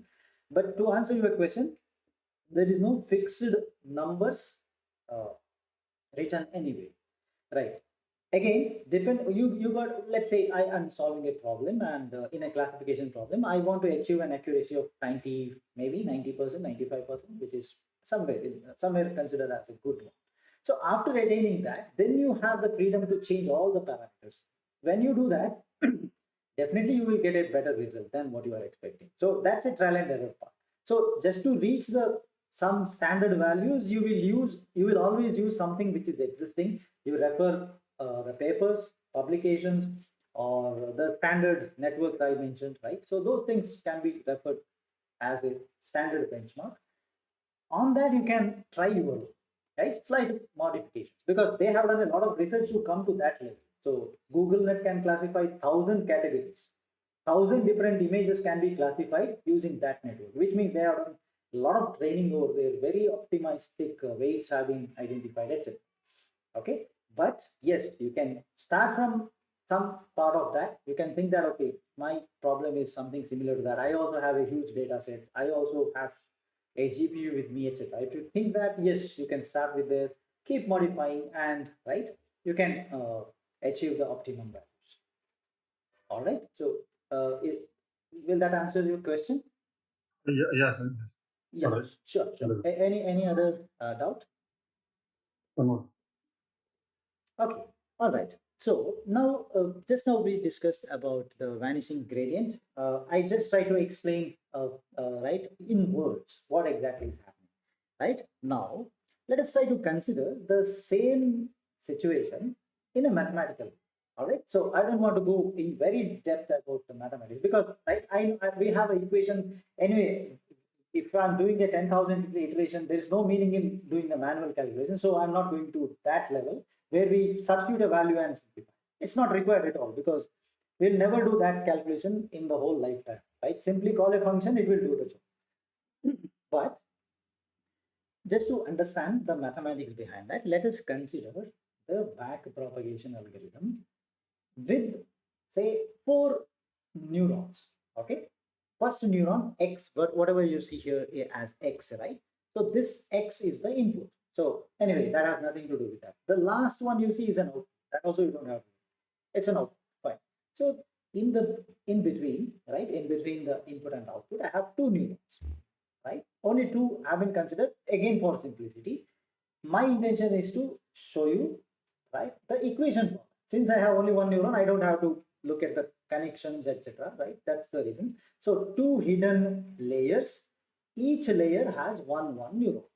All right. So Z1 is the partial output of a layer, and after activation, I get a W2. I get a F1. Gets multiplied by W2 as a weight.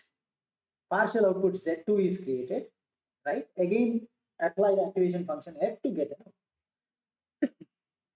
All right. So this is the whole structure which we are considering. Now, let's try to write a weight operation equation for W1. So W1 is equal to W1. So it can be plus or minus, doesn't matter because right, depending upon what loss you calculate, it will be right accordingly. It will change. So plus or minus, right, eta times delta value into the loss, right? Fine. Now this part, right, is the derivative, right? How much loss occurred because of wrong calculation of W1 in the previous case. This is the fraction I was talking. In my output value, how much error has been contributed by a particular weight. That's what is the change in the weight which we are calculating. So one of them will calculate. So that is this equation, right? Out of that loss is simply subtraction for us, d minus 1. Out of that loss, how much came because of this? So it's a partial derivative. So if you remember the mathematics, right? So partial derivative is one very important aspect that needs to be applied several times if you want to look at the mathematics behind each and everything that we are going to study in machine learning and deep learning. All right. So everywhere it's a partial derivative plus the chain rule. Okay. I'm coming to the chain rule next. Right. So this can be simply calculated as, right? I don't know the direct calculation because W1 is here. The actual loss occurs over here. Whatever loss we write, right, that is D minus 1. So we may not be able to directly calculate that. So what we do, we'll expand something like it is partial derivative dou Z1. Z1 is related. You see, Z1 is happening in that node itself. Right? So I can try to write, I can split that term, dou loss by dou W1 as how much Z1 changes because of change in the delta. Delta W is a small change in the weight because weight was right not properly changed right in the previous equation. Because of that, I have a small change. Corresponding to that, I have a change in my present output, in the sense output of that particular layer. And I can actually right using the right chain rule, I can actually write it in this way. It's actually one and same. If you look mathematically, these two are cancelling. I still have right dou loss by dou w, right? I can do this, right? So right, so this part is what we will call as delta. I'm doing the from the input side, I'm going to the output, but I'm trying to give what we had calculated earlier, delta 1, delta 2, delta 3. They are what, right? They represent which particular feature physically I'm trying to answer that. All right. So this is what we have. Fine. Now let us go further. You see, I had right. I can actually extend this further. Keep for extending further. I have F1 over there because after the activation function, I have a term coming, right? So I can actually bring that into picture. So dou F. Now you see, I have this loss by Z1. Dou loss by dou Z1. I'll try to explain that itself. I'll try to represent that by using or by expanding this using the same rule once again. Okay, so this is nothing but dou f1 by dou z1. Okay, f1 actually, right, in f1, changes in f1 definitely will result in changes in z2. Okay, because f1 into the weight 2 gives you z2. So I have to bring the right that also into picture. So this is dou z2 by dou f1. Ultimately, you see this cancels. I still have dou loss.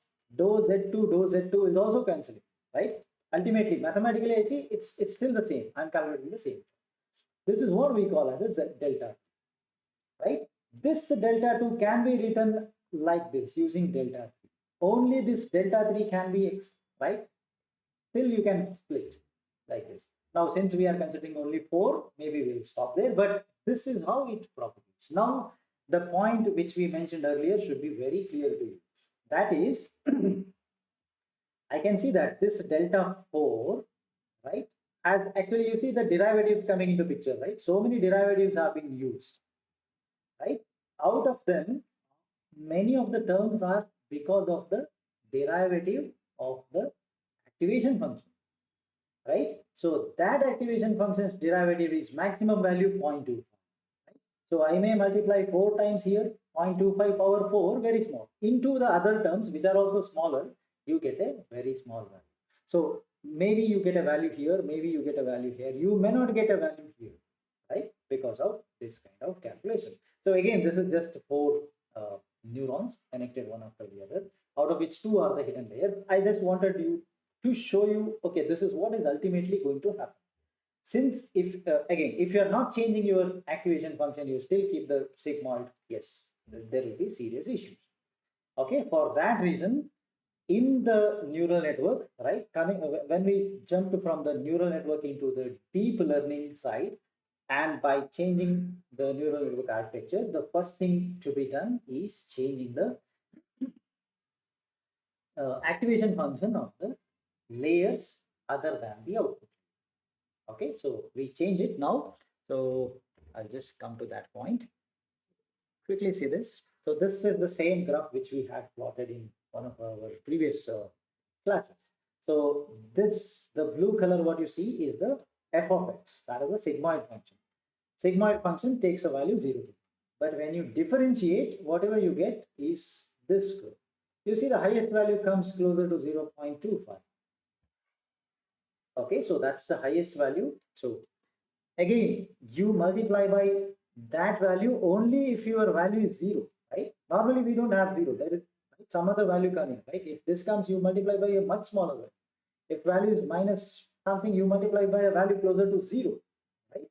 So because of that, we have a serious issue, and that's what we are trying to address now, and that is called as the issue is called as vanishing gradient. And yes, so we know the solution now. We'll move on to the solution, right? Before that,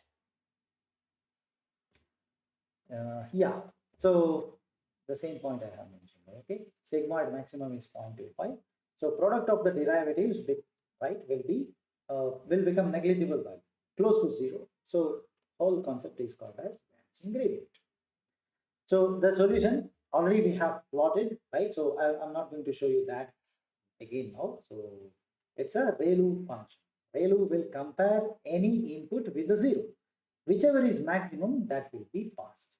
Okay. So on the right side, more than 0, it is a straight line. Okay. It's y equal to x line, right, on the right side. On the left hand side, it is completely 0. So line will be until 0 from the all the negative values, it will be 0. As soon as this crosses, it becomes this. Okay. So now, can anybody tell me how this ReLU function solves the vanishing gradient problem? Okay, you can answer orally or you can type. All right.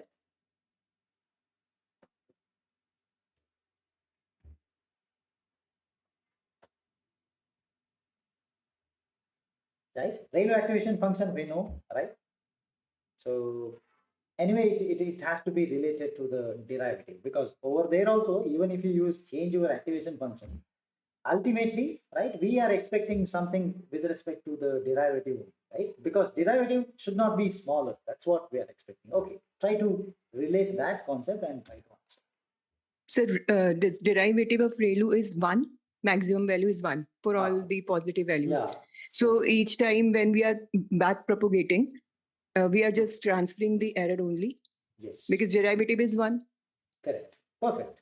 So what happens, irrespective of whatever is the error value, okay, doesn't matter. Take a derivative. If the value was greater than 1, it always becomes derivative of number which is greater than 1 is 1. So always the delta value you calculate is 1. Sorry, the phi dash of whatever you calculate is 1. So it is not going to change. It will never reduce. Whatever it has come from the previous layer, multiply that by 1, pass it to the previous layer. Okay, so that means I'm not reducing. There is no 0.25 getting multiplied. You are multiplying by 1 or 0. There is a possibility of 0 because negative values will be truncated to 0. Right? So no negative values concept at all. Okay, so because of that, now it should be very clear that yes, right, by just changing the activation function, actually the sigmoid was complicated. Now we actually, right, came to a function which is very simple, right? Negative, it's a 0 on the complete left side and it's y equal to x on the right side. Whatever you give as input, it will be passed. So that is activation function. Plus derivative is 1, right? Fantastic. So now we have the solution to this. That's the significance of ReLU function in case of a deep neural network, convolution neural network, or any type of the deep learning related neural network, which has a large number of what you call a large number of hidden layers compared to the simple neural network. Still, it works very efficiently because of solving all these problems. So this was the major something like upgrade, right? That actually happened, right? Inside the concepts of deep learning compared to the simple neural network. That's why there is a bifurcation. So simple neural networks are considered as a part of machine learning algorithm. They will learn some, but there are deep learning, right? On the other hand, they require a lot of computations. Okay, they're only if you have a GPU, yes, fantastic. Otherwise, it's going to take time for training, etc. But they will give you a good result. Accuracy is right compared to the machine learning techniques. We expect a much better accuracy when we go for a deep learning. But on the other side, if there are some upgradations compared to the simple neural network to this. Okay, so any doubt with whatever we were discussing so far? Excuse me, sir. Sir, Yes, if we will use this tangent hyperbolic, then this gradient vanishing, it will occur there or not? yeah, it will occur. It The will, max- it will. Yes. In Okay. all the other activation functions, we have that problem because the derivative is much smaller than than 1. So as a result of that, it will keep on reducing. Okay, sir. Right. So other than ReLU, anything we know so far, right? If we apply that, there will be problem. Okay. So only thing is we can do is we can upgrade from ReLU. Do you have any upgradation? Yes, answer is there. We'll come to that right at a later stage. Not now. Okay. So far we try to solve the various problems associated with the simple neural network when we try to increase the number of layers or number of classes, etc. So you see, we started from very simple case, then we came step by step. All right. So now we are entering into the deep layer. So we have many concepts around us which we actually derived from very scratch. All right. Okay. Any other question?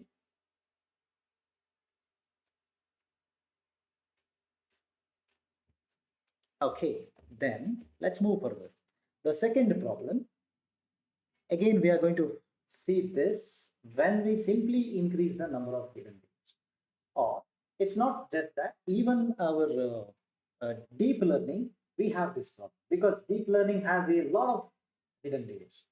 So what's the fundamental problem, right? Fundamental problem is, the term is overfitting. I'll come to the overfitting. I'll come to that later. Right? Let's try to see the problem over here. Right? When we have huge number of weights, doesn't matter you are using a neural network with large number of hidden layers or a proper deep learning based thing or a deep neural network. Doesn't matter which one you are using. We will face a problem called overfitting. Right. Overfitting is defined in this case. You see, this kind of graph we get whenever I try to perform, I try to do a performance analysis. What do you expect? Normally, this is the ideal case. Complexity, in the sense, maybe you can say that number of hidden layers are. Ultimately speaking, the number of hidden layers increased means number of weights are much more than maybe 10-fold, 100 folds of whatever layers you have, because so many connections will come. So when the training happens, I am supposed to update each and every weight that is present over there, right? That's the simplest way to understand the complexity. Complexity in the sense how many number of weight updations you are supposed to do, right? Further subdividing that into the computer's algorithm way of answering to that point, it's number of additions, multiplications you do for the weight updation. So as the complexity increases, all these things will come into picture. I need to do more and more weight update, do more and more multiplication, addition, etc. So complexity increases. So when I'm doing so much, when I'm going to put so much of effort in the training part, what do you expect? As the complexity increases, the error should decrease, right?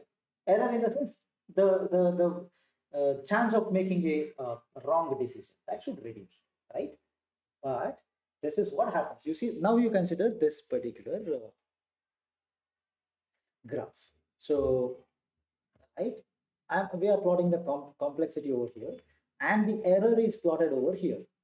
So, because of overfitting, again, overfitting happens only because of large number of hidden layers, large number of neurons in the hidden layer, which resulted in the large number of weights to be updated. Because of that, this is the common problem. You go for a deep learning neural network, everywhere we have this. So it keeps on, error reduces. Still here we are fine. See, till this, it's a best fit. Till there we are fine, right? Till there means there is a specific value of complexity, right? I go beyond that. I feel that okay, let me further increase the complexity. Let me add few more hidden layers, right? And I'm going to expect okay, my results will further improve, right? I will get lesser and lesser error, but unfortunately, that's not going to happen. You see, after that, error increases. Wrong decisions will take place. That's why the error increases, right? This is happening not in the training part. You see, training looks very fun because nowadays, if you have observed any tool, right? Maybe the Python also has an option to just to visualize, right? What is the error that occurred during the training? What's the error that we are going to we get in the testing? We can visualize separately. We can plot, or simply we can actually just to display over. We can do that, right? Or even the other tools like MATLAB will have a specific window over there. Whenever you train, it shows, right? Validate, it shows. Testing also it shows. Like it gives you a display plus it will plot something. You have options in almost every tool, right? What happens? Training shows very fun. You see that this is what is expected, right? The training was still here. I was not satisfied. I increased the complexity. Training went ahead, and your results are fantastic. Yes, it says that okay, training the error is minimum. Okay, that's fine. But during the testing phase, right, the actual picture comes into picture. The actual picture we can see, right? So it comes to a minimum up for some time. After that, error increases. So there is, right, no effect of increasing the complexity beyond a particular certain level. All right. So this problem is what we call as overfitting, right? We say that machine learned more, much more than required. So it started answering randomly, wrong answer, right? So again, the point is directly related to the weight, right? Number of weights are too much, right? Maybe computational load which the hardware took, right, to train them, right, has no effect on the recognition part or on the testing part. So testing error shows it, right, completely different, uh, uh, whatever, uh, yeah, sorry, right. The testing curve is going to be completely different compared to the training error. So basically, error increases after a certain level of complexity. So this problem is what is called as overfitting. right? So in terms of error, this is the graph. Okay, if you are look at the accuracy, this is the curve. It's a reverse, right? So, right, when the error increases, accuracy should decrease. So you may see this second graph also in some of the references whenever you refer. So don't get confused. It's one and same. So instead of plotting the error, you may plot the accuracy versus the complexity, right? So again, the complexity is in terms of number of epochs, right, which you use to train. That's also fine, right? So you may think that okay, number of epochs, whatever I train may not be sufficient, so I'll increase that. So 10,000 to even you go to 10 lakh, no effect at all, right? So that's because of this kind of representation. So again, you see the very peculiar nature that training shows ultimate result. Training says that yes, I learned everything. But when a question is asked, right? Okay, classify this and tell me, you say that it's going to come down. So this part is what is the result of, we call that as a technical term overfitting. Okay, so fundamentally, this is the problem. All right, so do you have any question related to what is overfitting? Okay, please ask. Then we'll go for a solution. How do we solve this? Any question? So how we will distinguish between overfitting and underfitting during test data errors? So it's something like normally this is the procedure. Whenever we don't go for something like too much number of hyperparameter tuning. Like minimum is there. Again, I told one answer in the previous question, right? So how do you define how many number of layers required, etc.? It matters, right? So I should not go for something much beyond that. So somebody already has done a research and they have given that okay, for me this problem worked with 500 hidden layers. So I can try close to that, like 450, 600, 700 should be fine. Don't go beyond 10,000, 1,000 will work according to me, not an issue. But don't go much beyond that. That is the result going to result in the overfit, right? So somewhere around you can do a trial and error, and you will get a good, best suitable results for the given problem. Okay. So do we need to do research before modeling every problem or issue? If it's a similar problem to the one which you already have solved, you may not require have to do a lot of research. But when you're starting with a very new problem, right, it is suggested that you read some references who has done similar problems and what was their approach, how many, because you need to decide the hidden layers, right? It's not suggested to start from 10, 20, keep increasing and so on. That's not suggested. At least start from the one which is closer to the one which is already there, right? So normally if you consider some very standard networks, right, so they are able to solve, right, most of the problems. Means you can start with something closer to them, or you can actually directly bring them, you can directly use them itself in your problem. You have options, right? But Okay. suggested to start with something closer to those values. All right. Okay. Like that, that's the common approach, because Okay. deep learning, in the sense, there is a lot of things to learn for a machine. So instead of making it to learn from very basic, like starting from 10 layers, 20, then increasing, that actually is something like it's like it can be considered as waste of time, waste of the computational resources, etc. Because already somebody has done that and they came to this point saying that okay, this problem can be solved with using 500 layers, etc. Right? So better to start from there. Okay, that's the ideal scenario as of now. All right. So any So yes.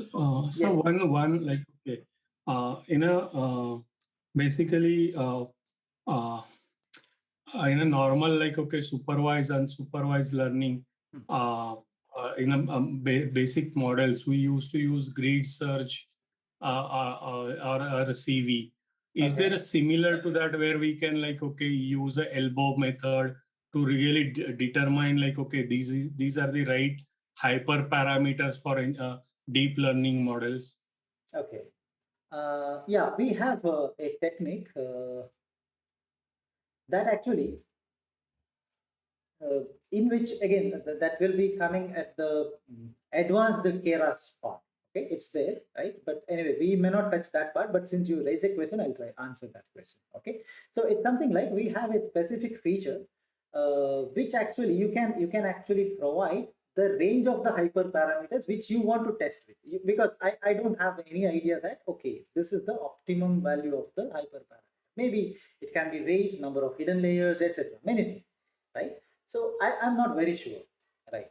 But I have a facility to provide an input saying that okay, vary this particular parameter from 10 to 100.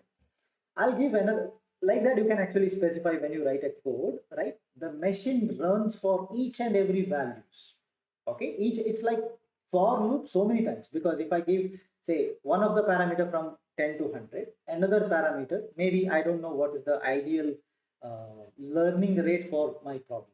All right, in that case what I do, I'll give a range for that also, start from 0.01 go till 0.9 maybe, right? It will run for that also for each case of my previously mentioned hyperparameter. This will also be considered in a complete range. In that it will be considering another, if you mention any other parameter, it will consider that also, right? Completely it will take care of each and every value. For each and every value of the hyperparameter, it will provide you your metric. Like if you are looking at the accuracy, it will show the accuracy. You want to look at the F1 score, you want to look at the true positive, true negative, etc. Whatever, right? So every value will be calculated and plotted over there. That will be a huge, what you call, result. It will, it's there, it's there.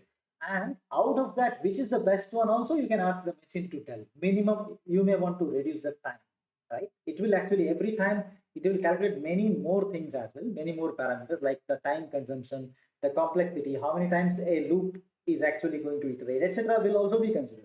If you want to go for the best one, you have a freedom to ask the machine, suggest me the best one. It will tell that, okay, if you use alpha equal to this, number of hidden layers equal to this, and other parameters like this is the right.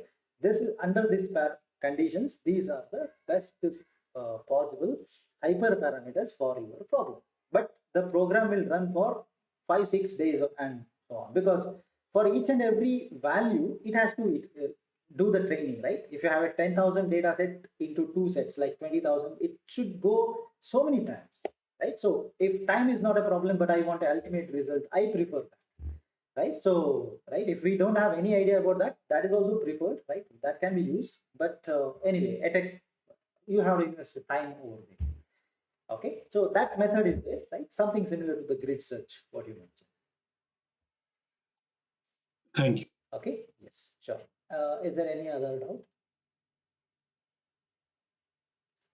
Okay, so now is the time to solve this problem, right? So what do you suggest? So the problem is pretty straightforward. I have huge number of weights to update. Maybe every iteration, I have a huge data set, sorry, huge number of weights to update. That's my major problem. So what is the solution that you can think of? All right, yeah, you please think about this, and maybe please take 1 minute of time. So the problem is that itself, I'll repeat, I have a huge number of weights to be updated. So the only solution is you reduce the weights. How do you do that?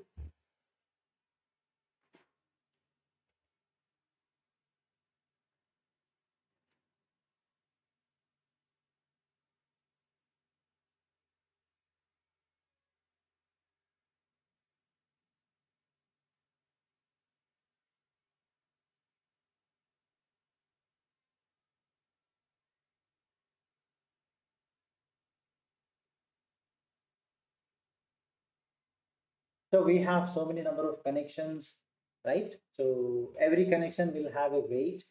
So if you say you remove the weight, it means there is no connection, correct? So you cannot make weight as zero, right? Okay, that's actually what everybody is going to think, and that's correct as well. But people have done some research. What happens if I leave some weights, right? So that actually gave a wonderful result. So that's what we are going to discuss about that now. So now I gave you hint. Okay, so please think about that, and right, whatever you think, you please give me an answer. Okay, doesn't matter, because people came to know this only after doing some research. So I cannot expect you to give me the right answer of this. right? So please think about that. How do you reduce the number of weights for an iteration?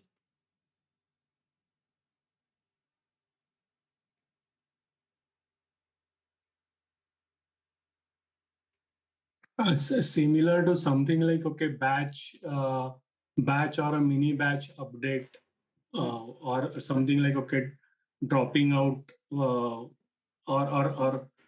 skipping some updates. Yes, perfect. Okay, so that's the answer, right? We have a technique called as a dropout. All right, so we go to that. All right, so you can see here, right? So the technical term is called as a dropout rule. Okay? It's called as a dropout. What do we do whenever we have such a huge weights to be updated? We use a technique. We use this technique, dropout, right? Say dropout in the sense I have to choose a smaller number, somewhere around 20%, 30%. It's like a 0.2, 0.3, something, representing a percentage, 20%, 30%. So for a given particular layer, when I say dropout of 20% or dropout equal to 0.2 when I write a code in TensorFlow, Keras, overlay, what it suggests that you randomly leave 20% of the weights during the updation. Don't do any calculation. Keep them as it is in the previous case. So it has to be done not the same weights in the next iteration. In the sense, iteration wise, you should change these 20%. Right? I have 10, let's say I have 5 connections over here. So 20% I'm supposed to leave. So I leave this one for the current iteration. Update, I will update the remaining 4. Next iteration, randomly I will cancel another one, update. So next, at randomly cancel any one, right, do this. So this is what people have done in the research. Is there any problem? They found that no problem at all, because you have such a huge data set to train. You have 10,000, right? In one iteration, one of the weight you miss, no problem. This 20% may look smaller when I give an example of just 5 connections. But when you go for a huge number of connections, this 20% of a less burden of calculation means a lot. Okay, so again, this is, we cannot mathematically prove by doing a derivation saying that yes, this is efficient. No, this is research work. They have done a lot of research on this. And again, I will give you a range. What range is normally used for dropout? 20% worked fine for me when I did some projects. Okay, but definitely yes, you have a range defined here. Again, that has been taken from various research works, right? Within that range, if you use, right, there is no effect. It will not bring your performance down at all. It will keep it same. Whatever you used to get earlier, the same thing, but with the less number of computational loop, right? So you see here, this is one example what you see here. So maybe some dropout has been chosen. So in the first iteration, maybe this is iteration number nth iteration, this neuron has not been used for the weight updation. You see, weights of these neuron, this particular neuron has not been updated. But you see in the next iteration, below that you can see that the last one they are going to leave. This is not used, these two are updated. Same thing happens with the next hidden layer as well. You see here. In this, again, it looks like 50% drop has been used. It works. 50, 55 is also going to work. No issue. Okay, when you have very large number of neurons, okay, when you have less number of neurons, don't go for these concepts. We don't require dropout, and we don't have even overfitting. So whenever you feel that okay, we are getting a overfit problem, this is the solution. So here you can see that, right, the first and the third were not present. In the next case, you can see the first and third are present. The second and the fourth neurons are not considered for the weight update. So you drop off. Okay, so and we have, right, various ranges provided, right, for hidden and input layer. Even the input layer it works. Okay, you can definitely apply, right, right. Whenever I have a huge image data set, right, you can neglect some of the inputs because those pixels, right, because I have 1,000 into 1,000 pixels. If you leave 200 pixels, that may not cause any major issue. Okay, so that was the second upgrade, right, that we can see when we move from a simple neural network to the deep learning based neural networks or deep. All right. So any doubt with the solution that we discussed? That is the dropout. Yes, no doubt about the solution, but like okay, it came in one of the lecture you mentioned about the like okay, when you are using a neural network, the people expect the highest accuracy or a prediction. Okay. So what is like okay, when we can say like okay, what should be the accuracy for our model that could be accepted by most of the people?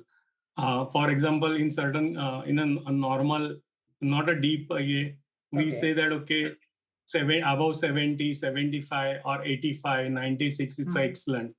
So in case of a deep neural network, is there like okay, people say you have to have like okay, acceptable neural net. Basically, it's a network, whatever is a nine. If it's above 95 or above 90, it's a like okay, acceptable solution. What is that? Ideally, I can say, I can answer that question. Something like if the data set is proper, there is always a condition. I always, whenever I get a new project, I will check. My first question will be, what is your data set? So if the data set is proper, then the next parts will come. Because as I told, if the data set is uh, maybe if it is a sensor based data, sensor error comes into picture, right? Because two or more data sets may look similar, right? That's one problem. If you are collecting the data set from some different source and source did not collect it properly, and mixture of data, class A data is present in class B, class B in class B, and when you have like lakhs of data, you cannot check each and every one manually. So that's why I told, if the data set is proper, right? Normally 90 plus will definitely achieve in the deep learning. Okay, 90 will definitely cross. Okay, so 95 and up is what normally people expect, right? So okay, you are using deep learning, you are using so much of what do you call computational effort you are taking. Your machine, you have a GPU, you apply the complete with the full power, you are operating on a GPU to train for say 2 days, and then you say that my accuracy is 60%. That's of no use. You get the same accuracy with others which will run within 10 minutes, right? So that's what I'm saying. So when you do a lot of computation like that, so 90 plus is the normal one. Most of the algorithms will definitely achieve provided data set is correct. Okay, so if we don't have, again in my practice, in my past experience, I have seen, right, good code, right, very efficient hardware, etc., still giving 80%, 80 to 85. So then we understood that okay, then we tried to explore that further. Then we understood that okay, there is some issue with the data set. Right? So when once we rectified it, it crossed 95 later. So that's what. So 90 will you can achieve easily 90%, right? And 95 plus is people expect normally. When you say that, you are using a deep learning. Okay, thank you. Okay, all right. Then that was the second issue that has been resolved when we move to the deep learning. And then we move on to the next one, that is the handling of the computational load. So this problem was there, right? Whenever we were using other machine learning algorithms as well. So even we have the ML algorithms which run for a longer duration. Okay. But when we come to the deep learning based concepts, right? The first thing, right? We have the neural network based concepts were extended further by bringing some concepts such as the CNN. You see, we understood with the diagrams we had understood what is the problem when it comes to the CNN. When it comes to the normal network, and when it comes how it gets solved when we go to the CNN. I think the example was identifying a specific object in a specific location. Neural network will identify only if it is here or here, because we trained only here. If the object is somewhere here, it will not identify. So those problems are solved by bringing the newer algorithms or newer approaches, right? Like the CNN. So algorithms are different. That's the first thing. Second thing, whenever we change algorithm, we understood that we need a lot of computations, because definitely you have more layers, right? In order to learn more and more new features, we understood that we needed to extend the we had to extend the layer. So means more computation, same, that itself is a computational load. So how the computational load or whatever burden we have, right, will be maintained by the deep learning related concepts is by the usage of efficient hardware. So they are capable of utilizing the GPUs present in your system. So again, it's supported by the other libraries, etc. We have to use it. But if there is a facility, you can, like TensorFlow. Normally, we suggest the students to install the TensorFlow normally. But when you have a GPU, you have an option to use the TensorFlow GPU library, which actually runs on the GPU if you have it on your system. Okay, same thing. Keras. We say that okay, install Keras and run the fine, absolutely fine, no issues, right? But if you have a GPU, always you should go for TensorFlow GPU. It's a different version of the same thing, same Keras or same TensorFlow, but efficiently built, optimized for utilization of the extra memory or extra graphics available in your system. All right, so that's what that is available, right? So because of, though it were available earlier, or either the cost was too huge, people couldn't afford, but nowadays, right? So we have the graphics cards, plus we have the deep learning methodologies available. Various networks are already either pre-built, or you can use anyone's network which already has been trained on your system, and you can train some, you can make modifications and train on your system, right, etc. Those can be, that is possible now. So because of that, the computational load which is there in, when we try to solve any issue, any problem, uh, in the based on the deep learning techniques, right, it's easier. So the computation load whichever is there, right, it's not like a big load now, right? Even we have the parallel pool available, some of the tools available parallel. I connect four computers and the problem gets divided into four pieces. Four different processes will, right, do it parallelly, and finally you get a result. Parallel pool is available, etc. So because of that, the computational load, right, which look like a huge task for maintaining or balancing when we use the other ML or simple neural network, right, that is not there right now. Okay, so again, a lot of research has been done on this, and then only this is the result what we have now. Again, result is being, sorry, research is being extended still. Now also it's going on, right? And maybe we get much faster GPU. GPUs are replaced by TPUs in Google's uh, Google terms. They are processing the tensor processing units. So anyway, more things will come in soon future, and maybe this load will reduce by a huge factor in soon future. Okay, so those are the three major issues addressed by shifting to the concepts of deep learning. Okay, so do we have any doubts with any of the topics we have discussed so far today?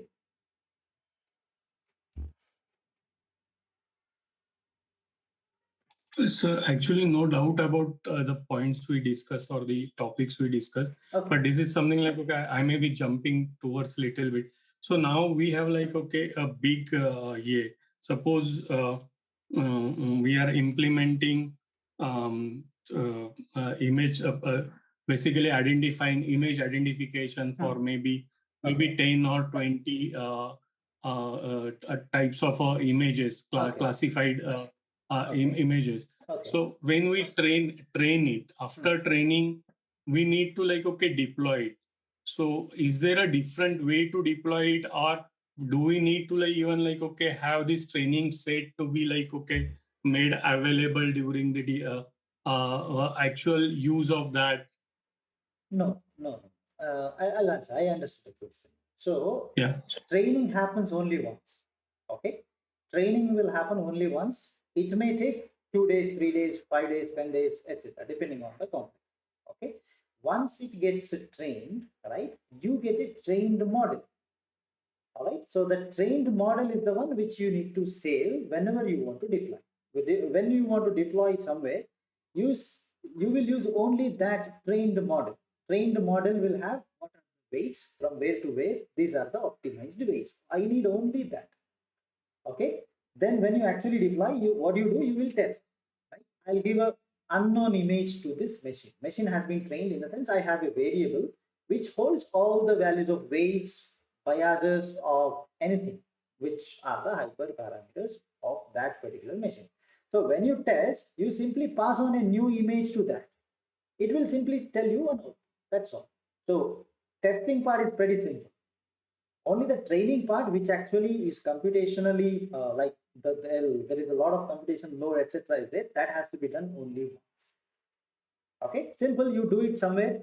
Use a GPU, TPU, whatever you have. You do it. You save that in a variable. Use that variable whenever you want to deploy. Okay. Yeah, it's a similar to like the ML model deployment. Yes. ML model deployment. Same. Very simple. Yeah. Okay. Yeah. There'll be not much difference. Very simple. Yeah. Thank you. Okay. All right. So do we have any other doubts or any other topics to be discussed now? Okay. So that brings us to the end of today's session. I hope this session is useful to you. We will be considering more and more advanced topics in the coming session. And we'll meet tomorrow, same time. Okay. All right. So Thank you, sir. Thank you, sir. thank you so much. Thank you for your patience.